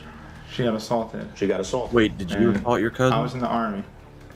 And I don't like people doing that. And you decided, because you're former military and still in the National Guard, right? Yes. That you were going to come over and show this 13-year-old girl around so she'd be safe. Yes. And you want me to buy that? I'm telling you the truth, sir. Telling the truth, the sexually charged chat proves he's lying. And so what is all this talk back and forth between you and a girl you think is 13? You know you're going to shower with me Thursday night. What night is this? What night is this? I'm gonna pick you up and put you against the shower wall. Then I'm going to have you ride me, babe, as my hand grabs your ass and I blank your blanks. Did you send her any pictures of yourself? Then you talk about actually having sex with her and Skyping it to an ex-boyfriend. Now that doesn't exactly back up your story about being the protector of Fairfield County, Connecticut, does it? I'm listening. There's a horrible lapse in judgment. A horrible lapse in judgment. Help me to understand what it was that really brought you here tonight. I haven't been the same since when I deployed to Iraq. Where were you in Iraq? Camp Merez. And you saw action? Yes, sir. It's just, I don't know, I do have problems. I get it. People deal with that stress differently. But I have 7 tours. This guy has 1. I had some very fucked up tours. This guy had 1. Pretty sure I still have uniforms that have more combat time than he does. Stop using that shit as an excuse. Sleep at night. That's very common for returning. I get that. I've never been to war, so I can't pass judgment on PTSD or any long-lasting effects. I can't. But I still have a difficult time connecting that to trying to sexually solicit a 13-year-old girl. Something just goes off inside of my head. Did you have these thoughts before you were in Iraq? No, never. And how many times have you done this? Honestly? Honestly. It's my first. Your first time? First time, honestly. The problem with that, Stephen, is that you surfaced talking in a very similar way to a girl named Brittany posing as a 13-year-old. Oh. I have that chat too. Oh. I understand. So I you just lied to me. No. We have Bailey No, and we have Brittany. This is Bailey tonight. This is my first time doing it on a chat site. And you decided to come visit Bailey tonight. Why? Did you bring condoms? No, I did not. Oh. But your intent seems pretty clear from this discussion you had. Yes, but then I told her afterwards, after I thought about it again, I told her we weren't going to do nothing tonight. Your intent is pretty clear. Can I show you on... I don't want you to reach in your pocket. Can you reach him? Fuck you! Go ahead, pull it up. And... Please, have something. Dude, he had the messages. I said, let's just hang out later. I know, but you know what that sounds like to me? It sounds like somebody who's trying to create some kind of a plausible excuse. You see how this looks, right? Yes, I know. So what do you think should happen? Bring me down to the police station. Well, there's something else that you need to know. Get butt raped by a I'm Chris large Hansen. inmate. And this is an investigation called Hansen versus Predator. Yes, I understand. Is there anything else? Is there anything else you want people to know about your situation tonight? Don't do what I did. Don't do what I did. You're going to try to get some help? Yes. And I have your word on that. I'll shake your hand. I ain't shaking your hand. All right, Stephen, you're free to go. And I hope you get the help. Thank you, sir. Thank you very much. Bet your hand is Go ahead, grab your phone. You can go out the door right there. And I did not bring any condoms with me. Well, that doesn't mean anything, really, does it? What else did you bring? Nothing. Just yourself? Yes. As you're about to see, Stephen Buchanan is lying. After I confront this predator, he leaves the kitchen and walks right into the arms of the police. Coming out, you come over. Police department, they're from police. Yes, man, your bag. He's handcuffed and put into the back of an unmarked police car. Is a weapon in the car? Yes. Oh. It's in the... Hey guys, where is it? It's in the trunk. Oh. His weapons are in the trunk. The cops search his trunk and make a shocking discovery. .40 caliber Glock. Along with the legally registered Glock semi-automatic, they find a knife, duct tape, a camera, and a pack of condoms. Oh. I first feared it was what cops commonly call a kill kit. I was blown away. I've seen, as you can imagine, a lot doing these investigations. But I've never seen a predator show up with what could have been a kill kit in his car. What do you think was going to happen if there was really a girl there and she got in that vehicle? Nothing good. Buchanan was never charged in connection with the items found in his car. Oh, wow. But he's now on a one-way trip to jail. Try to keep it together for me, okay? I want to be able to talk to you.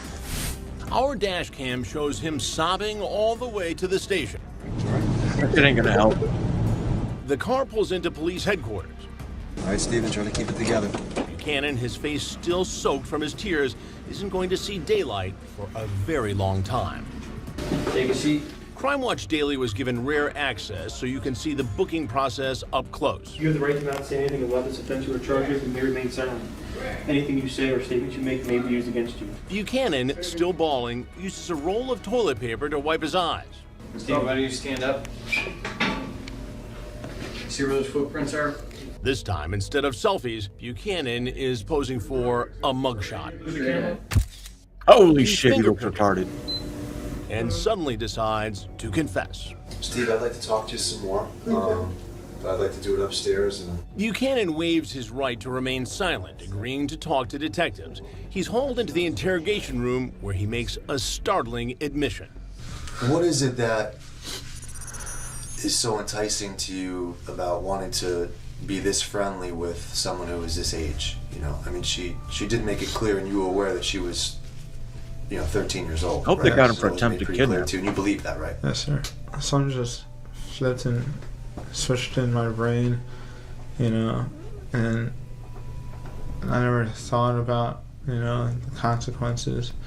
Before I went to the military, I was a normal person, and never ever would ever have a thought about doing anything like this. Like what? Like you didn't have desires to when I joined the military. What? I don't want to put words in my mouth. To younger people, or meeting just random strangers off the internet or anything like that. My body is growing older, but my mind just. It's kind of still. It's not getting. It's still like a young mind. Yes, sir. And it's just not. So it's taking time to mature to where I should be. Going towards a younger person is because they don't have, the responsibilities of the older person or me.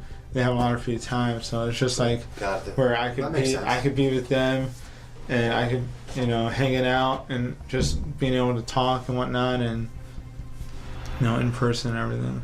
It's a sickness. Remember, Buchanan sent graphic texts about the sexual acts he wanted to do with a 13-year-old girl. Right. When you say sexual, just give me an idea of what some of those sexual things, what does that mean? Oral sex. Okay. Penetration. What kind of penetration? Vaginal. And showering. Okay. And dude, so hillbilly. Kissing and all that stuff. And you're not going to believe his excuse for carrying a gun. Why would you have brought bears with you? Is that just I always carry it? I always carry it after, the Marines being shot and everything with ISIS and threats to military people and whatnot. So I always carry on that one. I can't. The evidence against him is overwhelming, and Buchanan ultimately pleads guilty to 3 felony charges. Good. Attempted second-degree sexual assault, attempted risk of injury to a minor, and attempting to entice a minor in an obscene act. Good. He was never charged in connection with the gun police found in his trunk. The sentence, 10 years, suspended after he serves at least 3 years in prison. Whoa. And he must register as a sex offender. We got a bad one off the streets, but there are still a lot more predators out there waiting to... 3 fucking years? 3 fucking years. The sad, sad world. He could have kidnapped and murdered that young girl. So 3 years is definitely not enough. It's about infinity years. Death. One way or another. In jail. In protective custody. Like Epstein. Or, hear me out, public hangings. Remember when the U.S. used to do that?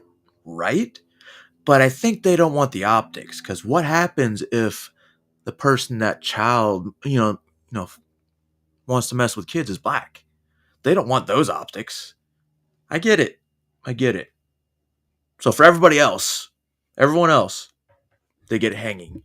And just so so we're not discriminating. We'll just keep the black people in prison for life. Because we can't be hanging them. Every other race, absolutely. BLM.